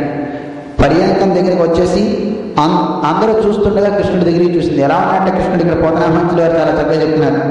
పాపం దీనికి తెలియట్లేదు ఆ కృష్ణుడు ఎలా ఉన్నాడో. నిగురు కప్పిన నిప్పు అంటుంటారు కాబట్టి పైన బూడిదలా కనపడుతుంది కానీ లోపల నిప్పు ఉంటుంది. తెలియక తాగితే కాలుతుంది, నీకు తెలియదే అన్నట్టుగా పోతన మంచులు వారు చెప్తారు. అలా ఉన్నటువంటి ఆ పరమాత్మ దగ్గరికి చంపాలి అని ఉద్యమిస్తూ వస్తుంది పెట్టండి. ఎలా ఉన్నాడు అక్కడ కృష్ణుడు? ఆ లోకేశ్వరుడు, ఆ చరాచర విభుండు, ఆ బాలగోపాలుడు, ఆ బాలధ్వంసిని కొంటుగంటిడి వ్యసన్ బాలంత చందనంబు. ఆ కృష్ణుడిని ఈవిడ చూశాడండి. చూచి ఈవిడ ఏం చేస్తుందో, ఏం చేయాలనుకుంటుందో అంతా కూడా చూశాడు. అంటే ఈవిడ స్తన్యాలకి విషయాన్ని పూసుకొని వచ్చిందని తెలిసి మదిని భావించిలో నవ్వచ్చు. చిన్న పిల్లవాడు, ఆ పిల్లవాడు ఉయ్యాల్లో పడుకుని లోపల ఓహో ఇది నన్ను చంపడానికి వచ్చిందా అనుకుని ఒక నవ్వు నవ్వాట కృష్ణవరమాత్మ. అలా నవ్వి కానుకేల నెరుంగకున్న కరణి కన్మోడ్చి గుర్రుపెట్టగన్. కాలు చేతులు కూడా కదపకుండా ఏమీ తెలియని వాడికి మీద గుర్రు పెట్టి నిద్రపోతున్నాడు కృష్ణుడు. వచ్చిందని చూశాడు, నిద్రలోనే ఒకసారి ఒక నవ్వు నవ్వాడు. చూడండి పిల్లలు అప్పుడప్పుడు నిద్రపోతూనే ఒకసారి అలా నవ్వుతుంటారు చూడండి, చంటి పిల్లలు చాలా అందంగా ఉంటుంది. ఎందుకు నవ్వుతున్నారో మనకి తెలియదు, వాడు ఎవరిని చూసి నవ్వుతున్నాడో తెలియదు, కానీ ఒకసారి అలా నవ్వి నిద్రపోతుంటారే. అలా కృష్ణుడు కూడా ఇది చూచేట, చూచి వెంటనే కళ్ళు మూసుకొని నిద్రపోతున్నట్టుగా గుర్రు పెట్టేసి ఒకసారి నవ్వాడు కృష్ణుడు.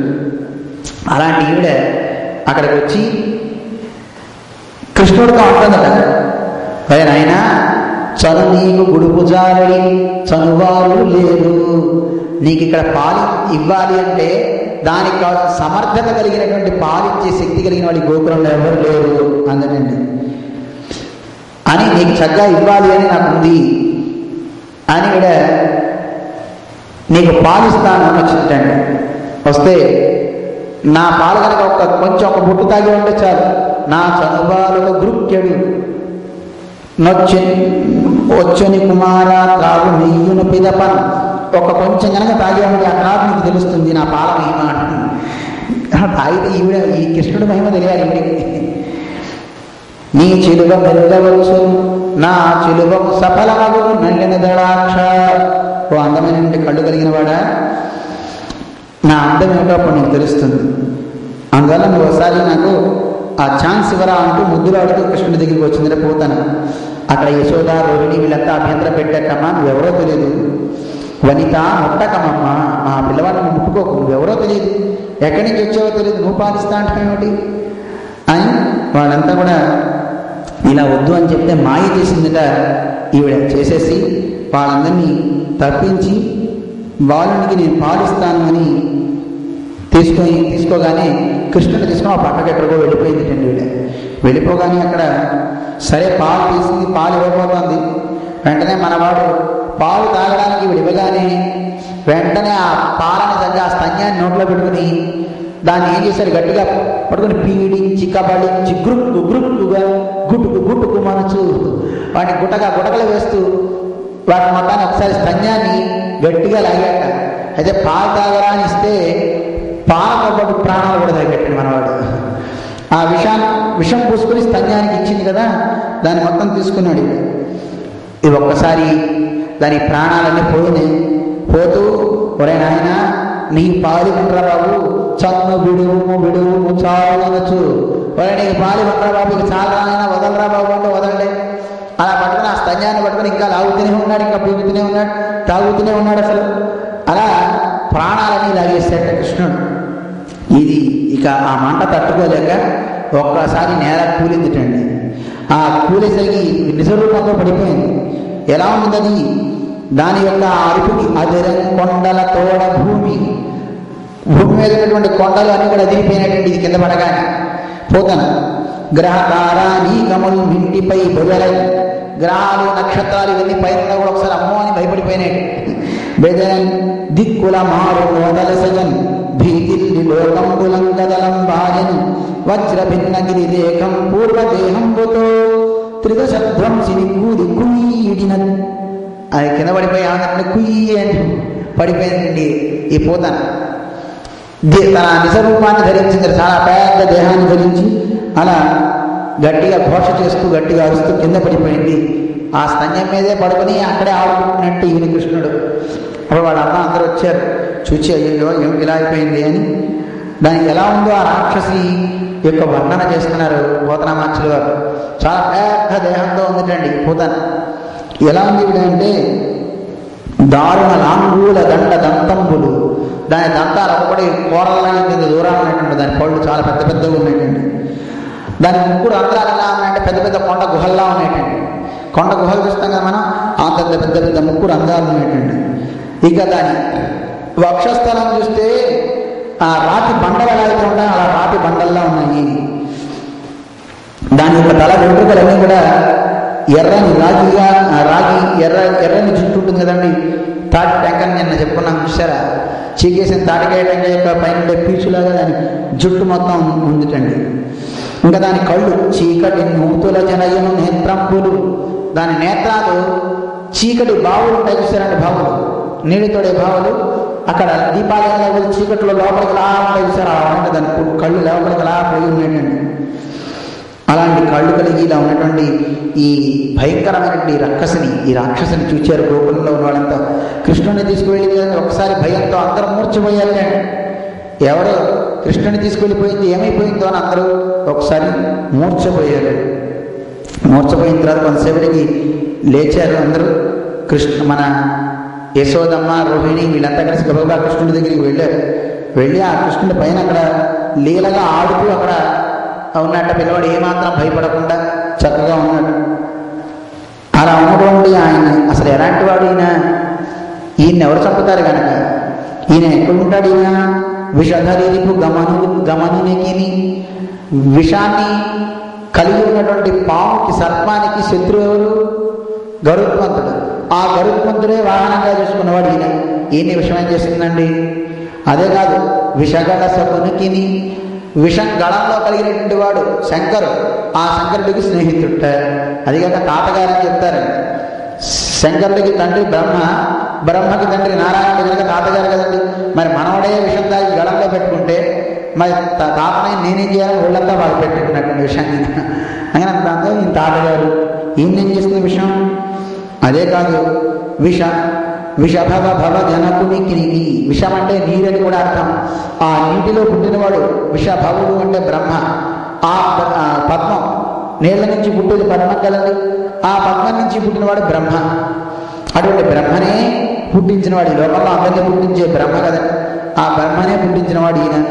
అలాంటి ఇంత గొప్పవాడికి ఇవన్నీ ఏం చేస్తే ఈ విషయం ఏం చేయలేదు. ఈ విషయం అలా నేల కూలినటువంటి రాక్షసుని చూసి అందరూ కూడా కట్టెలు, చందనపు కట్టెలు పెట్టేసి ముక్కలు నరికేసేస్తారు. అందరూ నరికి దాన్ని దగ్ధం చేసేస్తారు ఆ కళేబరాన్ని.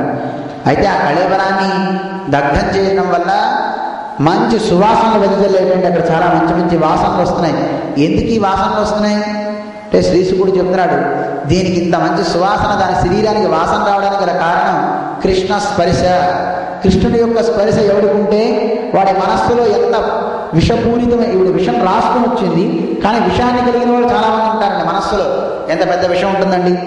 లోపంలో కర్ణ కఠోరమైనటువంటి భావాలు, వాడు చాలా ఘోరమైన భావాలు పెట్టుకుంటాడు, పైకి మాత్రం తేనెకి పూసిన కత్తి వెలిగి ఉంటారు. కానీ అలాంటి వాడైనా సరే ఒకసారి కృష్ణుని నామస్మరణ చేసినా, కృష్ణుని స్పర్శ అయినా వాడిలో ఉన్న విషయం మొత్తం జారిపోతుంది. వాడు కూడా పూతనలా పునీతుడు అవుతాడు. చెప్పడానికి నిదర్శనం కృష్ణ స్పర్శ వల్ల ఈ పూతనకి పునీతమైంది. ఈవిడే పునీతం అవడమే కాదు, తన శరీరం మొత్తం కూడా చక్కగా బాగుపడి మంచి సుగంధపు భరితమైనటువంటి మంచి వాసనలు వెదజల్లుతున్నాయన్నమాట.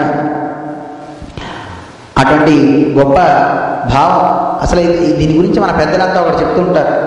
ఈయన వామనుడుగా కృష్ణుడు వెళ్ళినప్పుడు, వామనుడుగా బలిచక్రవర్తికి వెళ్ళాడు కదా, ఆ బలిచక్రవర్తిగా వెళ్ళినప్పుడు చిన్న చిన్న అడుగులు వేస్తున్నట్టండి. ఆ అడుగులు వేస్తూ వచ్చేటప్పుడు బలిచక్రవర్తి కుమార్తె ఆవిడ చూసిన రత్నమాల, రత్నమాల చూసి అబ్బాయి పిల్లవాడు ఎంత బాగున్నాడో, ఈ పిల్లవాడికి ఒకసారి స్తన్యాన్ని ఇస్తే బాగుండు అనుకుందండి. చిన్న పిల్లవాడు కదండి. మరి పూతన పూర్వజన్మలో బలిచక్రవర్తి యొక్క కుమార్తె. అప్పుడు అనుకుందట ఒకసారి నీకు పాలిస్తే బాగుండు అని అనిపించింది.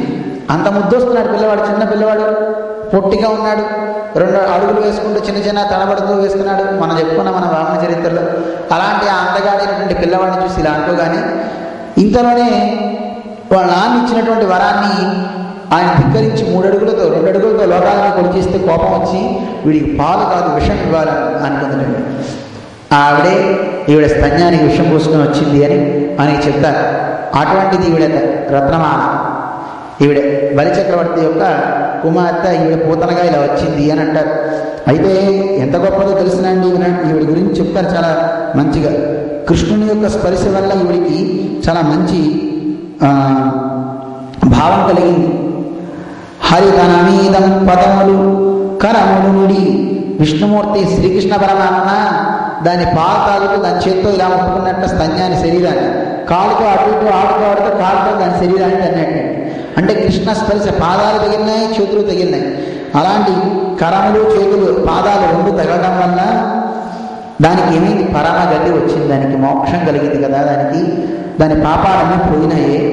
అంటే చూడండి, ఏ భావంతో వెళ్ళినా కృష్ణుడికి మంచి అంటే ఒక విషయాన్ని ఇవ్వాలని వెళ్తేనే మోక్షం వస్తే, ఇక నిజంగా కొబ్బరికాయ కొట్టాలనో దేవుడికి, లేదా ఒక అరటిపండు పెట్టాలనో మంచి భావంతో ఇచ్చినవాడికి ఏమొస్తుంది ఆలోచించండి. అర్థమవుతుందా? ఒక విషయాన్ని ఇవ్వాలని కపట వేషాన్ని ధరించి వెళ్ళినటువంటి పూతనకే మోక్షం వస్తే, మరి మంచి భావంతో వెళ్ళి దేవుడికి ఒక పటికి బెల్లము, ఒక స్వీటు, ఏదో ఒక హాట్ దేవుడికి ఇచ్చామనుకోండి, మంచిదే కదా చెప్పండి, ప్రేమతో ఇస్తే. అయితే ఇక్కడ ఒక చమత్కారం చెప్తారు మన పెద్దలు. పూతన పాలు ఇచ్చేటప్పుడు కృష్ణుడు ఒకసారి కళ్ళు మూసుకున్నాడు. ఎందుకు కళ్ళు మూసుకున్నాడు అంటే, తల్లి జాతికి అవమానం చేసిందండి పూతన. తల్లి వేషాన్ని ధరించి పిల్లవాడికి పాలిస్తూ, ఏ తల్లి అయినా సరే పిల్లవాడిని చంపాలనుకుంటుందంటే విషయాన్ని మూసుకుని వస్తుంది. అరే తల్లి జాతికి అవమానం చేసేవి కదా అని కళ్ళు మూసుకున్నట్టు నాకు చూడలేదు. అది కాక కళ్ళు ఎందుకు మూసుకున్నావయ్యా అంటే, పాలు ఇవ్వడానికి వచ్చిన ఆవిడ ప్రాణాలే లాగేస్తున్నావు కదా, ఎంత తప్పు చేస్తున్నా అని కళ్ళు మూసుకున్నాడండి. అది కాక కళ్ళు ఎందుకు మూసుకున్నావయ్యా అంటే, పూతన పాలిస్తుంటే కళ్ళు తెరిచి చూస్తే దాని భావం మారిపోయినాక పాలివ్వలేము అని కళ్ళు మూసుకున్నాడు. ఎన్ని రకాలుగా చెప్తారు, చాలా అందంగా. అంటే ఇప్పుడు చూడండి, కృష్ణుడు చూస్తే దాని దృష్టి మారిపోదండి. పరమాత్మ కదా, తన యొక్క దృష్టి పడితే తస్మిన్ దృష్టి పరాపరే. ఎవడి మీద తన దృష్టి పడుతుందో ఆ దృష్టిపాతం చేత వాడి మనస్సు కరిగి మంచి పనులు చేయాలనిపిస్తుంది. అందువల్ల అన్ని మంచి పనులే చేస్తారు. మరి నేను చూస్తే అది మారిపోతే ఎలాగా? అందుకే దాన్ని అసలే పాపం పండింది కనుక దాన్ని చక్కగా ట్రాన్స్ఫర్ చేసేసి మోక్షంలో పడేద్దామని పాపం ఆయన ఆలోచన. ఎవరికి రాని మోక్షం ఆయన ఇచ్చేసాడు పోతానికి. ఎంత గొప్పవాడండి. అలా పరమాత్మ ఇచ్చాడే. ఇక్కడ చాలా అందంగా చెప్తారు.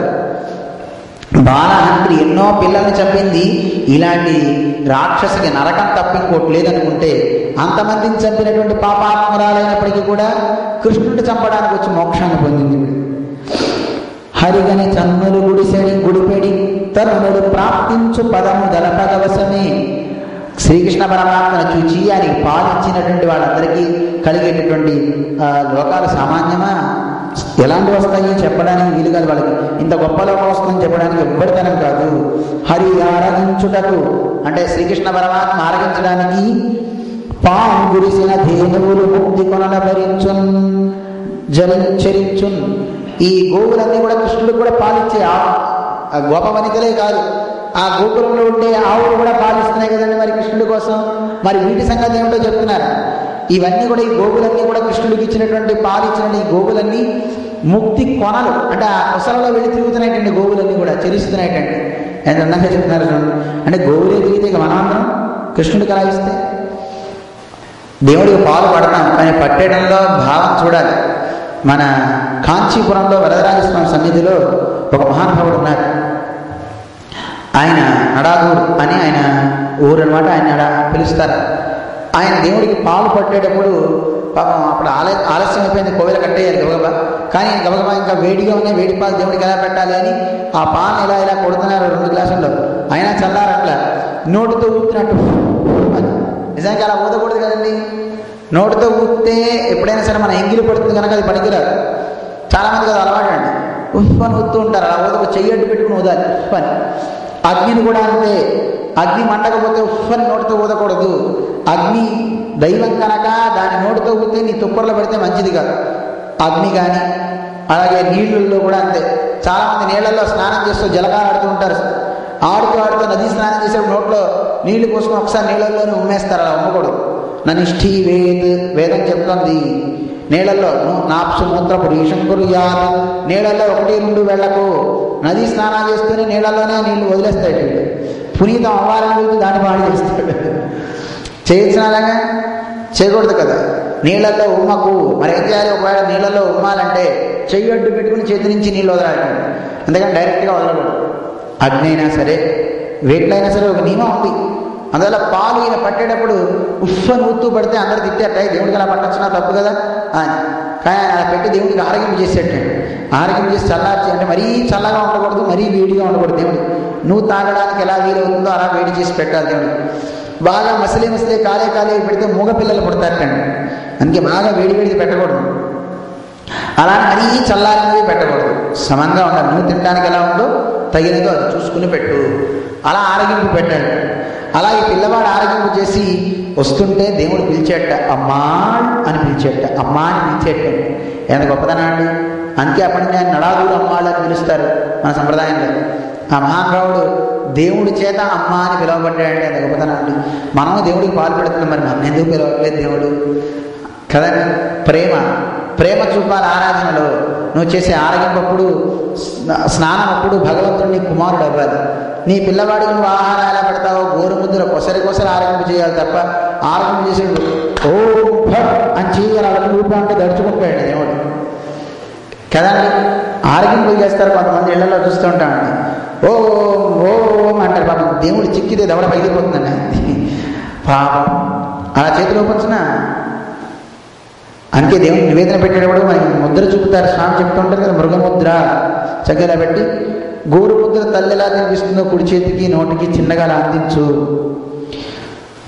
ఆహారం పెట్టేటప్పుడు బాలభోగం అయితే అలా, రాజభోగం అయితే ముద్దలతో గ్రాస ముద్రతో ఇలా స్వామికి అందించాలి అని చెప్తారు కదా.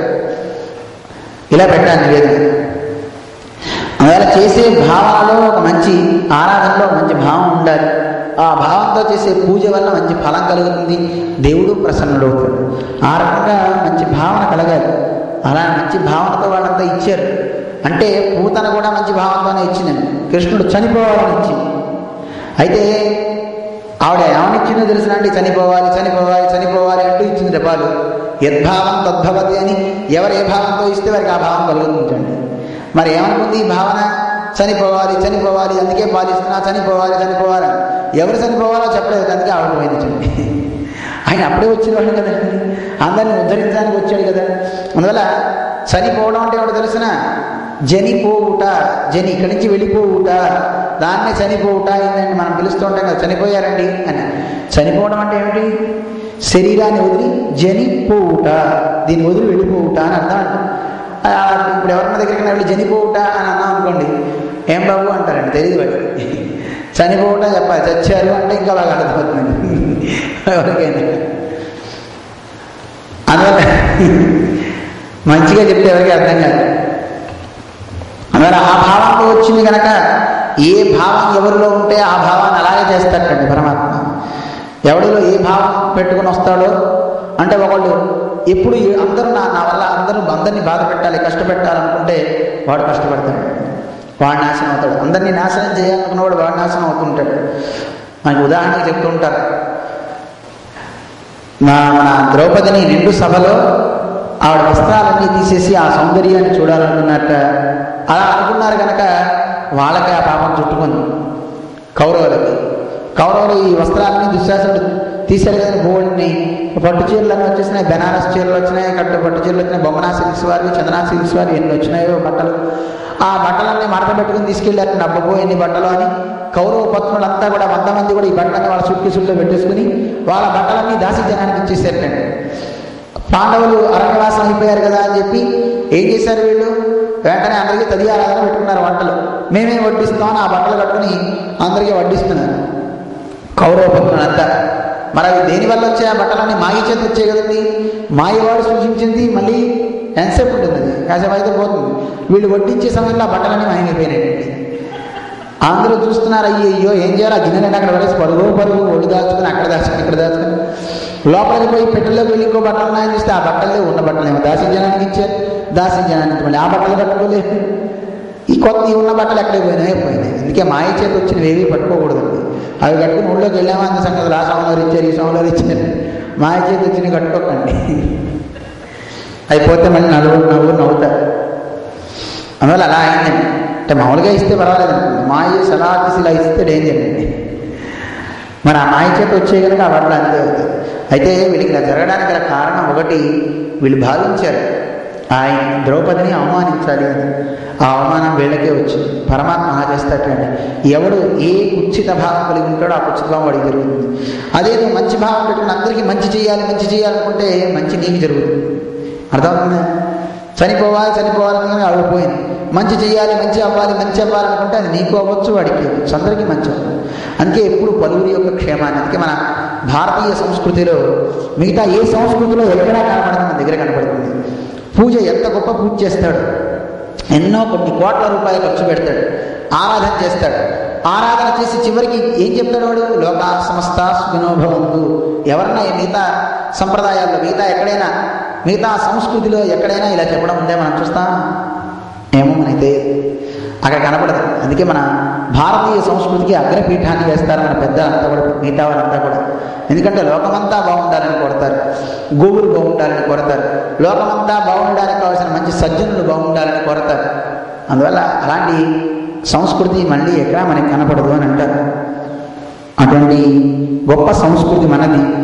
ఏ భావం మనిషికి ఉంటుందో ఆ భావాన్ని మనిషికి ఆ పరమాత్మ ఇస్తాడు కనుక మనం మంచి భావాన్ని కలిగి ఉండాలి, లోకమంతా బాగుండాలని కోరాలి. అంతే తప్ప అందరినీ చంపాలి అనుకుంటే అది మంచిది కాదు. పూతన అలా అనుకుంది కనుక దానికి అలాంటి ఇబ్బందే కలిగింది. అటువంటి ఘట్టాన్ని చెప్పి పూతన ఘట్టాన్ని పరీక్ష నరేంద్రుడికి శ్రీసుఖ మహర్షి చెప్తున్నారు, నాయన నీకు ఈ సంసారం అనేటువంటి సముద్రం చాలా కష్టమైనది. గురు సంసార పయోనిధి. ఈ సంసారమైనటువంటి పయోనిధిని చూసావా, ఈ సముద్రం, దీనిని దాటడం చాలా కష్టమయ్యా. తరణంబులు పాపపు పుంజ తరణంబులు. మనం పాపం అనేటటువంటి దీన్ని దాటాలి అనుకుంటే ఎలా దాటాలి దీన్ని? శ్రీకరణంబులు, ముక్తి సమాచరణంబులు, బాలకృష్ణ సంస్మరణంబులు. శ్రీకృష్ణుని యొక్క బాలచేష్టలు ఎవరు తలుచుకుంటాడో ఆ బాలచేష్టలను తలుచుకున్న వాడికి ఈ సంసారం అనేది ఏమీ లోతు ఉండదయా, చక్కవాడి సంసారం నుంచి దాటుతాడు, ఆయనే ఒక నావ అవుతాడు అని ఆయన శ్రీసుఖ మహర్షి చెప్తున్నాడు. ఆ తర్వాత శకటాసుడు అనే రాక్షసుడు వస్తాడు. ఆ రాక్షసుడు వచ్చిన తర్వాత వాడిని సంహరిస్తాడు. కథలన్నీ మనకి తెలిసినదే. కృష్ణుని యొక్క బాల లీలలు ఉన్నాయి, అవి కూడా మనం చెప్పుకోవాలి. కొంచెం పైకి వెళ్దాం. శ్రీకృష్ణ పరమాత్మ కొన్ని రోజులు అయిన తర్వాత కృష్ణుని అమ్మ ఊయల్లో పడుకోబెట్టారు, నామకరణం అవి చెయ్యాలి అని. అంటే కృష్ణుడు ఒక్కొక్క పిల్లలు బోర్ల పడినప్పుడు ఒక పండుగ చేస్తుంటారు. బోర్ల పడితే బూరెలని, నిలబడితే అడుగులేస్తే అరిసెలని ఏవో చేస్తుంటారు కదండి. అలా కృష్ణుడు బోర్ల పడుతున్నాడు. మరి బోర్ల పడ్డాడు కదా అని ఒక ఫంక్షన్ చేశారంటే, పెద్ద ఫంక్షన్. అలా చేస్తూ కృష్ణుడు ఒక ఉయ్యాల్లో పడుకోబెట్టారు.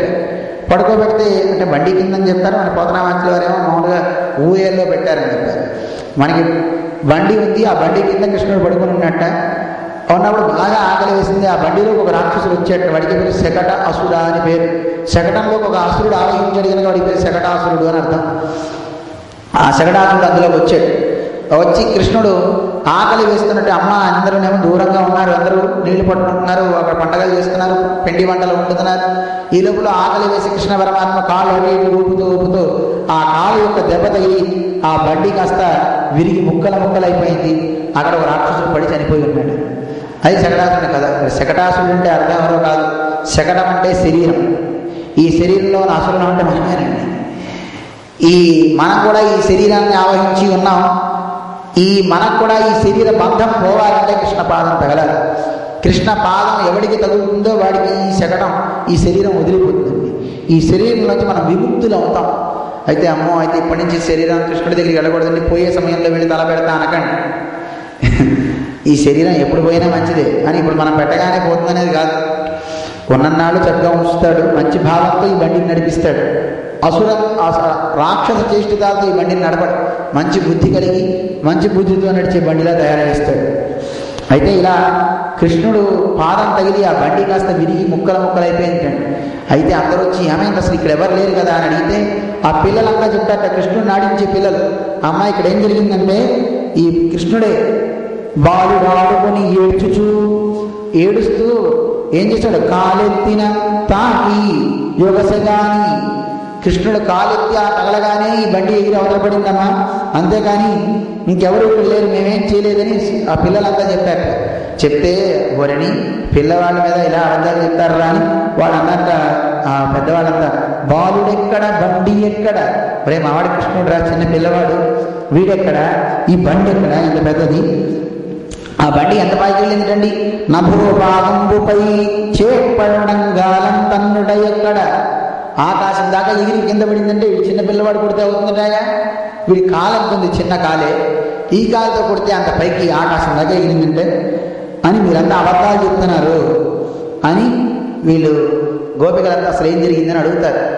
నిజానికి కృష్ణుని యొక్క వీళ్ళకి అందరికీ గోపికలు మనకి ఆశ్చర్యం ఇస్తున్నారు. వాళ్ళంతా ఒకటి కృష్ణుని ఒక దైవత్వం, ఇందాక పూతన ఘట్టంలో కూడా అంతే, పూతన్ని చంపిన తర్వాత చంపడానికి కారకుడు కృష్ణుడే.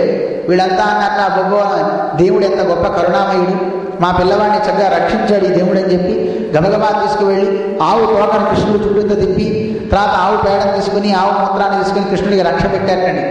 పూర్వం తల్లులు రక్ష ఇలా పెట్టేవారు, ఇప్పుడు రక్ష లేదు, భిక్ష లేదు, ఏదీ లేదు. పిల్లలకి రక్ష పెట్టాలంటే ఆవు యొక్క మూత్రం, గోమూత్రం, గోమయంతో దిష్టి తీసి ఆ 12 స్థానాల్లో నిన్ను తూర్పున కృష్ణుడు కేశవుడు రక్షించుగాక అని, ఒక్కొక్క స్థానంలో వామనుడు రక్షించుగాక అని తల్లులు మంత్రం పెట్టేవారు, రక్ష పెట్టేవారు మంత్రాలు. ఇప్పుడు అలా రక్ష పెట్టే తల్లులే లేదు. నిన్న తూర్పున చిరంజీవి కాపాడుగాక, పశ్చిమాన్ని ఇంకోటి కాపాడుగాక, ఇవి తప్ప ఇంకోటి ఏం లేదు మనవాడు కదండి. దైవం యొక్క నామాన్ని చెబుతూ పిల్లవాడికి స్నానం పోస్తే, దైవం పేరు చెప్తూ పిల్లవాడికి భోజనం పెడితే ఆ భోజనం వాడికి ముడుతుంది, ఆ స్నానం వాడికి రక్ష అవుతుంది. అందువల్ల పిల్లలకి అలాంటి ఆహారాన్ని పెడితే చక్కగా మాట వింటారు, మంచి మంచి శ్రద్ధ కలుగుతుంది, అన్నీ కలుగుతాయి. ఆ ఓపికలే లేవు మనకి ఇప్పుడు కదండి. ఆహారం ఉండేటప్పుడు కూడా తల్లులు భగవన్నామాన్ని చెప్తూ ఉండితే పిల్లలకు వచ్చే శ్రద్ధ అంతా ఇంత కాదు. నిజంగా మాకు ఒకటి అనిపిస్తుంది, మేము ఇలా రావడానికి గల కారణం గురువుగారు, నెక్స్ట్ మమ్మల్ని ఇలా తయారు చేసింది మా అమ్మగారు. చిన్నప్పుడు తాతగారు చెప్పారట, రోజు భగవద్గీత 15వ అధ్యాయం 12వ అధ్యాయం చదువుకుని పడుకునేవారు. ప్రతిరోజు అన్నం వండేటప్పుడు రోజు అన్నం వండుతూ పూజ చేసుకుంటూ ఉంటారు. వాడు కావాలి ఇది చెయ్యాలని తెలియదు, సుప్రభాతం చదివేవారు, తిరుప్పావి రోజు చదువుతూ ఉండేవారు. మాకంతా అప్పుడు వచ్చేది కాదు, మేమంతా గోల్ చేసేవాడు, మాకు స్కూల్ టైం అవుతుంది, నీ పూజలు గీజలు ఏమంటే మాకు గొప్ప పెట్టమని గోల్ చేసేవాడు. చూడండి, అలాంటి ఆహారం తినడం వల్ల మనిషి ఎవడు ఎలా మాట్లాడో తెలియదు కదండి. నన్ను మార్చి గురువుగారి దగ్గరికి వెళ్ళేలా చేసింది. మరి ఆహారమే నన్ను వారు యొక్క కృపపడి ఇలా తయారైంది కదా, ఒక వస్తువుగా తయారు చేశారు కదా. రామానుజు గారు చెప్తారు యమునాచార్య వారి విషయంలో, యత్పద అంభూరుహ ధ్యాన విధ్వస్త అశేష కల్మష, ఎవరి యొక్క పాదాల యొక్క సంస్మరణ చేసినంత మాత్రానే నా పాపాలన్నీ కూడా తొలగిపోయినాయో అలాంటి యామునుడికి నేను నమస్కారం చేస్తున్నాను రామానుజు గారు చెప్తారు. అలాగా అసలు ధ్యానం కూడా మనం చేయలేదు. గురువుగారి విషయంలో చిన్నజీవి స్వామి వీరు గొప్పవారిని కూడా తెలియని వయస్సు 12వ ఏట. ఆ ఏట మాకు అప్పుడే ఉపనయనమైంది. అప్పుడే స్వామివారు మేము ఉండేటువంటి ఆ రామకోటి క్షేత్రంలో ఎవరో ఒక ఆయన పండిత సభలని పెట్టారు. ఆ పండిత సభలు పెట్టడమేనండి, వారు అక్కడికి రావడమేంటి, అప్పుడే మనకు సమాశ్రయం ఇవ్వటం, అప్పుడే ఫస్ట్ టైం వారిని చూడడం. అందువల్ల ఇప్పుడు మనం చూడడం దేవుడు ఎరుగు, పెద్దల దృష్టిలో మనం పడడం ఒక ఎత్తండి, అన్నిటికంటే అది గొప్పది. మనం పెద్దల యొక్క దృష్టిలో పడితే ఎంత గొప్పవాళ్ళం అవుతామో మనకే తెలియదు. పెద్దల చూపు పడాలి, పెద్దల అనుగ్రహం మన మీద పడాలి. మూకం కరోతి వాచాలం పంగుం లంగయవే గిరిం అన్నట్టుగా మూగవాడు మాట్లాడగలుగుతాడు, కుంటివాడు కొండలు దూకగలుగుతాడు. అందుకు ఉదాహరణ ఏమి ఒక చోట వెళ్ళి అన్ని చోట్ల మాట్లాడాలంటే ఎంత కష్టం అండి. మరి అన్ని చోట్ల వెళ్ళి చెప్పే ఒక శక్తిని ఇచ్చారు, ఒక వాచాలత్వాన్ని ఇచ్చారంటే కారణం వారే కదండి. ఒక వాక్కుని చక్కగా ఇచ్చినటువంటి మహనీయులు. కొండలు దూకించి పంగుం లంగయతే గిరిం, కొండలే కాదు సముద్రాన్ని కూడా లంఘింపజేశారు స్వామివారు. కానీ ఇక్కడ దాకా వచ్చి పడ్డాం కదండి. ఆచార్యుల యొక్క అనుగ్రహం మనిషిని ఎంత దూరం తీసుకువెళ్తుంది అంటే ఈ లోకం కాక పరలోకానికి వైకుంఠానికి కూడా పంపిస్తుంది. వారి అనుగ్రహం అటువంటి గొప్పది.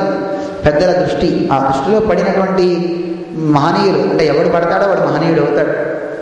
సంశయం లేదు. మనందరం అలాంటి గొప్పవాళ్ళని ఇప్పుడు కాదని మనం అనుకోవడానికి ఏం లేదు. మనం మహనీయులం కాదనుకుంటే వారి దృష్టికి లోపం ఏర్పడుతుంది కదండి. అయితే మనం మహనీయులమని చెప్పుకుంటూ మన గొప్పతనం చేతి మనం గొప్పవాళ్ళం అయ్యాం అనుకోక్కర్లేదు.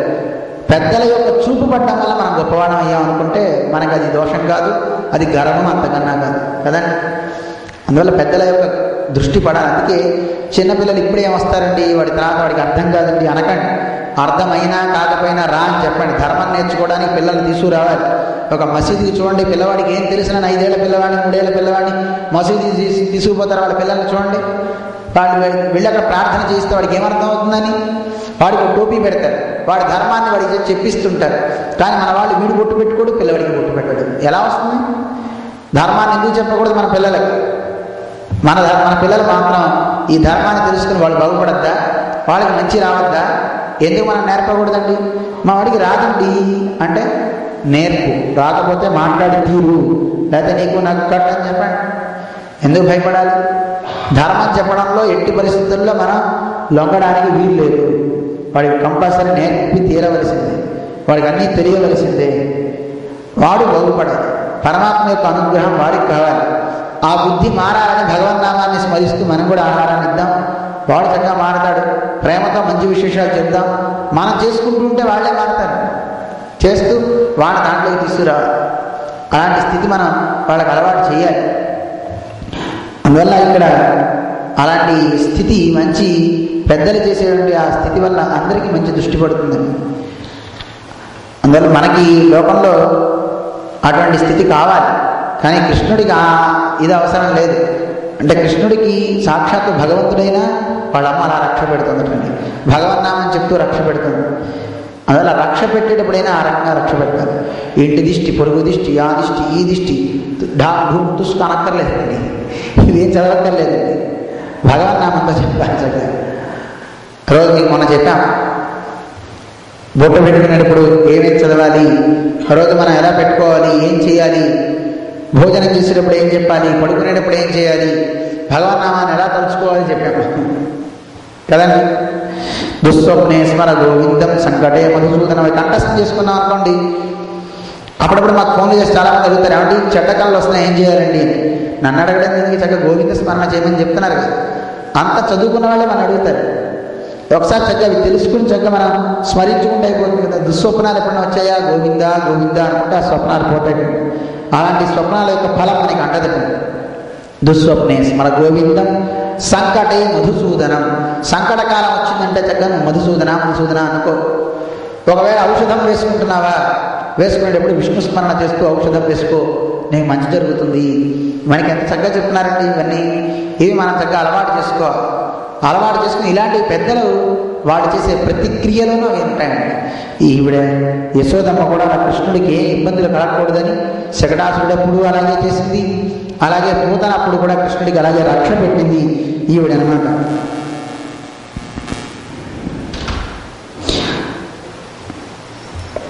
అలాంటి శ్రీకృష్ణ పరమాత్మ వీడిని చంపిన తర్వాత పిల్లవాడు ఆ బండి అవతల పడిపోయింది, ఏడుస్తున్నట్టు కృష్ణుడు ఏమి తెలియని వాడికి. మళ్ళీ గబగబా తల్లి వచ్చి, అలసిపోయేవరా నాన్న, నువ్వు బాధపడకు, అలసిదివి కదన్న యాకుండిని కదన్న మంచి ఏయన్న ఏడుపు మానన్న, ఏడుపు ఆపేసేయి, నీకు ఇగో ఇది ఇప్పుడే పాలిస్తున్నా అని కృష్ణుడికి పాలు ఇచ్చింది యశోదమ్మ.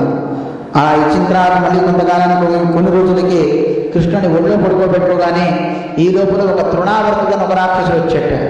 వాడు కాస్త కృష్ణుడిని తీసుకుని బయటపోయాడు. వాణ్ణి సంహరించాడు కృష్ణుడు.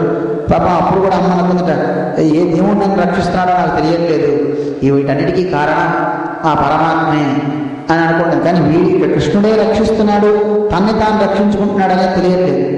అలా అయిన తర్వాత బలరాముడు కృష్ణుడు ఇద్దరికి కూడా పేర్లు పెట్టడానికి గర్గుడు వస్తాడు. వచ్చి ఆయన బలరాముడని పేరు పెట్టాడు, రాముడని, సంకర్షణుడని.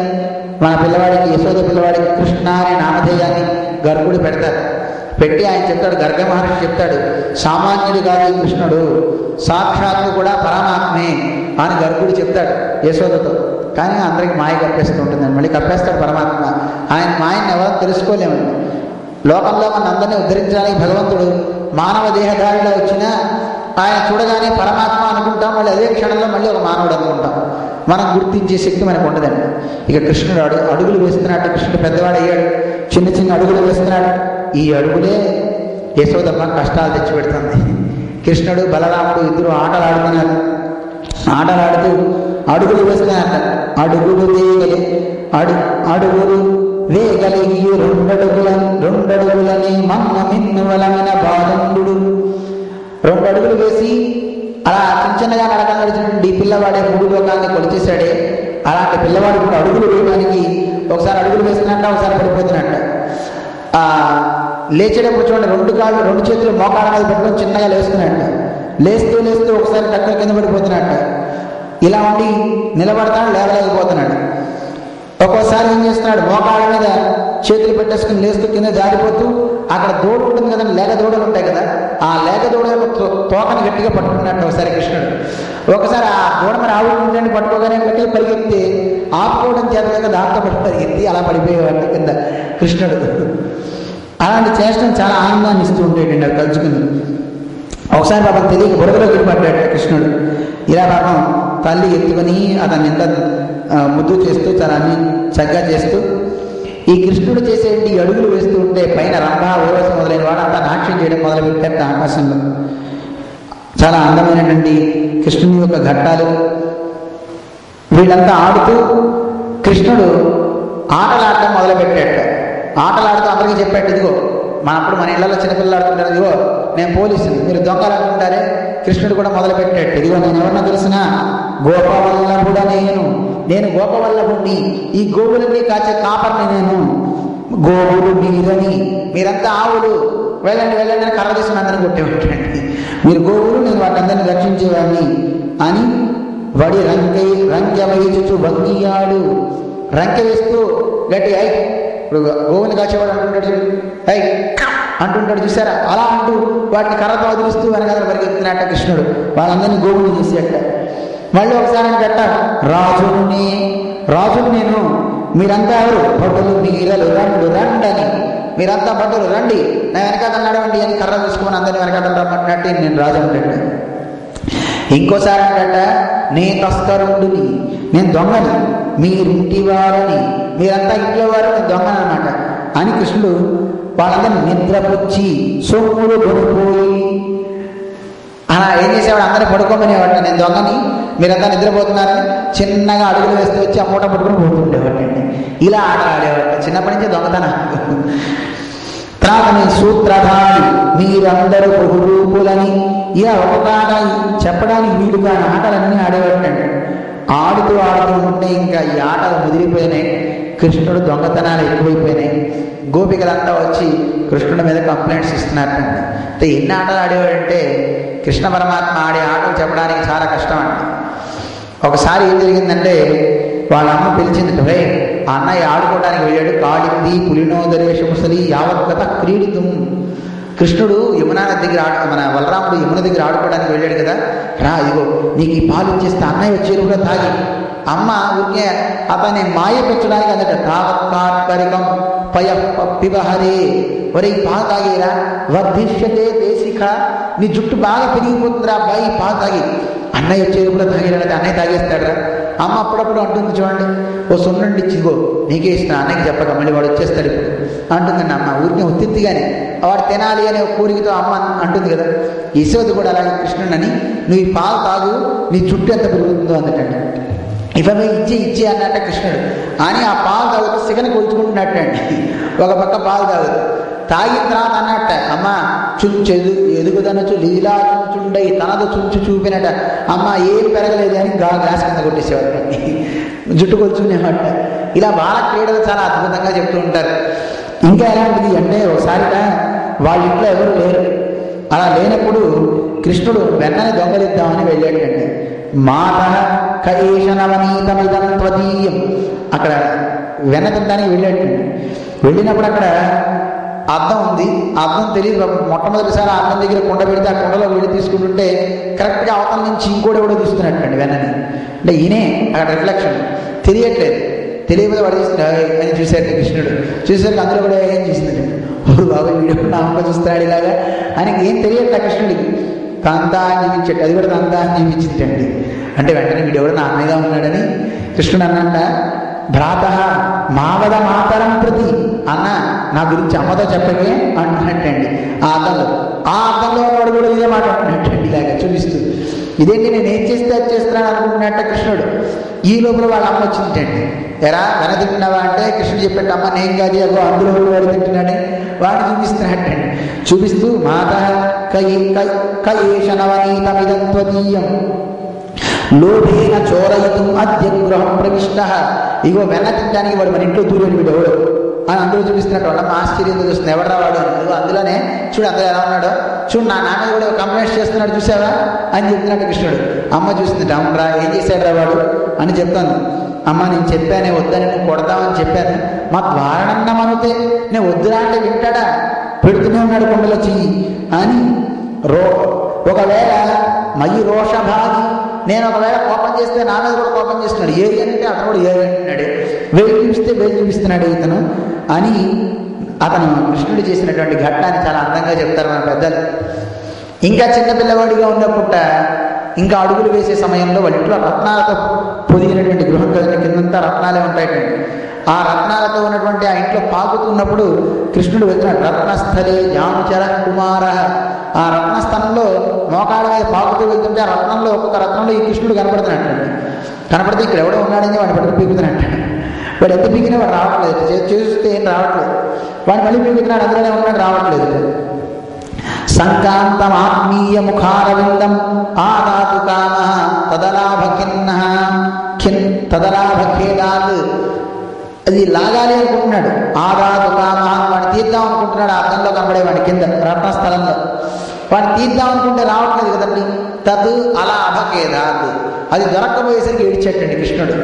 ఏడవగానే వాళ్ళ ఈవిడ చూసిందిటండి. విలోక్య దాత్రి, దాత్రి అంటే దాది అంటారు కదా, పెంచేవాళ్ళు ఉంటారు కదా అమ్మలు, ఏమంటారు వాళ్ళని? ఆయాలు, ఆయా అంటుంటారు, దాది అంటారు వాళ్ళని. ఆవిడ కృష్ణుని యొక్క కేర్ టేకర్ అనమాట. ఆవిడ చూసింది కృష్ణుడు చేసే పని అంతా. కృష్ణుడు చూసి ఆవిడ నవ్విందండి. నవ్వగానే ఇప్పుడు చూడండి, పిల్లలు ఎవరైనా జారి కింద పడ్డారనుకోండి, జారి పడినప్పుడు మనం ఎవరైనా నవ్వకుండా మామూలుగా ఉంటే ఏం పర్వాలేదు, భలే జంపు చేసేవారా అన్నాక ఏమంటాడు, అయ్యయ్యో అన్నామంటే ఏడవడం మొదలు పెడతారు కదండి. కృష్ణుడిని చూసి ఈ పిల్లవాడు లాగుతుంటే రావట్లేదు కదా, అది ఆవిడ నవ్విందట. దాది విలోక్య దాత్రి, ఆ దాత్రిని చూసి దాదిని చూసి వెంటనే రురోధ గట్టిగా ఏడవడం మొదలుపెట్టాట కృష్ణుడు. చాలా అందంగా చెప్తూ ఉంటారు. దేని చూసినా కృష్ణుని యొక్క లీలలు చాలా అమోఘంగా చాలా అందంగా ఉంటుంటాయి.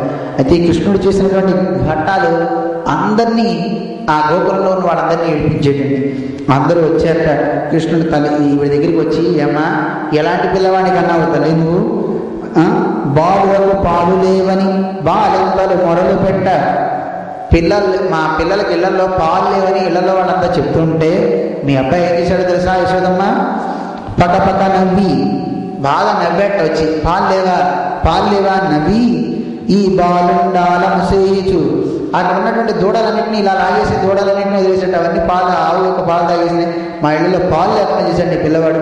ఏ పిల్లవాడమ్మా?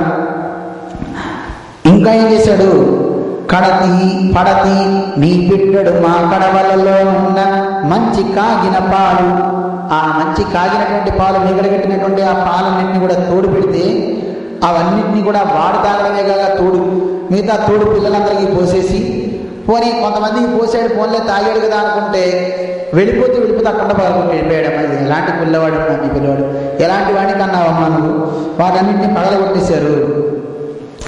సరే, అది కాకుండా ఇంకా ఏం చేస్తున్నాడు ఈయన అంటే, మా ఇంట్లో పాలు తాగడానికి వచ్చేటండి, తృప్తి తీరా పాలు తాగడానికి వచ్చేస్తే మేమేం చేసాం, ఆ పాలు అందకుండా పైన ఎక్కడో ఉట్టి మీద పెట్టేటండి వీళ్ళు. ఉట్టి మీద పెడితే ఈయన ఏం చేశాడంటే కోపంతో ఆ పాలు అందకుండా దూరంగా పెట్టానా దాన్ని ఏం చేశాడంటే గట్టిగా పైకేసి రాయి పెట్టి కొట్టేసేది, మొత్తం తాగేస్తున్నాడు. అసలు ఇలాంటి పిల్లవాడు అసలు ఎలా పుట్టాడు ఈయన నీకని వాళ్ళు అనేక రకాలుగా పీఠే పీఠే నిషన్న, ఒక పీట రోకలు తెచ్చి పెట్టాడు, ఉట్టి పెట్టారు కదా వీళ్ళని, తోసుకుంటూ రోకలు తెచ్చాడు, దాని మీద ఇంకో పీట పెట్టాడు, దాని మీద ఇంకో పీట పెట్టాడు, దాని మీదకి ఎక్కి ఆ పైన దాన్ని అందుకున్నాడు.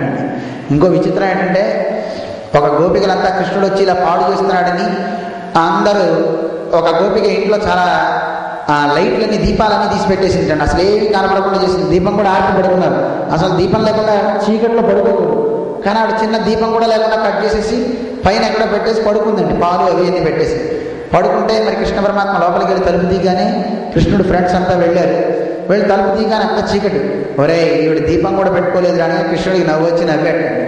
ఆ పళ్ళ కాంతికి ఆ రూమ్ అంతా లైటింగ్ వచ్చేసింటండి, వెంటనే ఎక్కడ కుండంలో కనపడింది, ఆ కుండలో పాలని తాగేసారు, వెళ్ళిపోయారు బయటికి.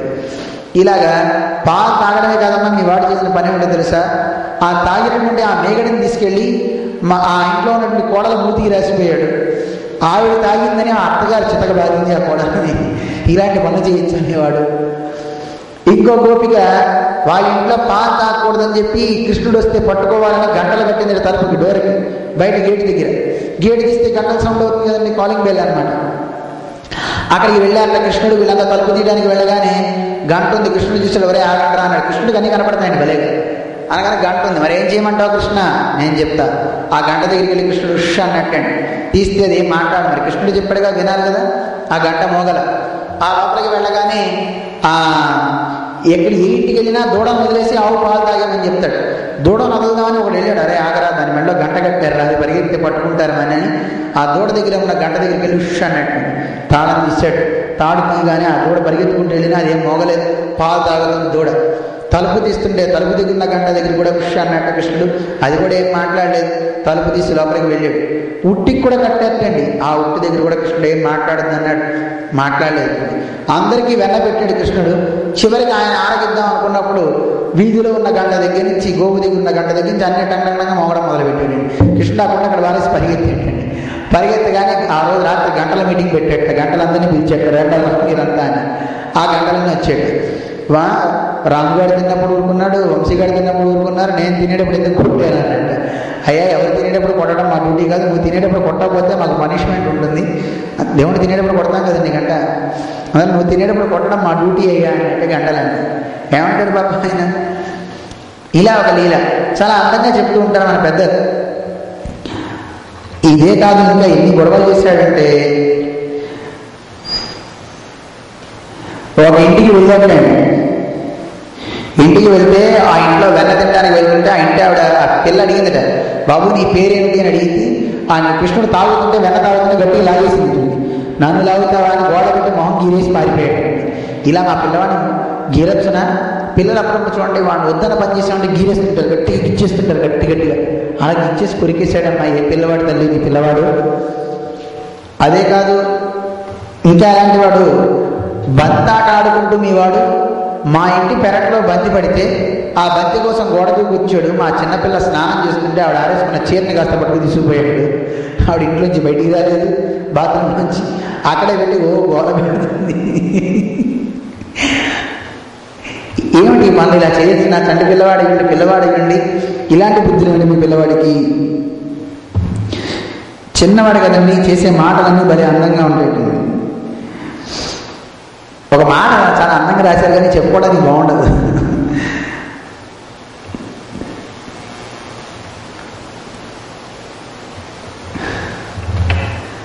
ఒక ఆవిడ సంతానం లేదని బాధపడుతుంది, మాకు పిల్లలు లేరు. కృష్ణుడు చిన్న పిల్లవాడు కదా, నన్ను పెళ్లి చేసుకోబోతారు. ఆ పద్యంలో చాలా అందంగా మీదకి వెళ్ళాడు,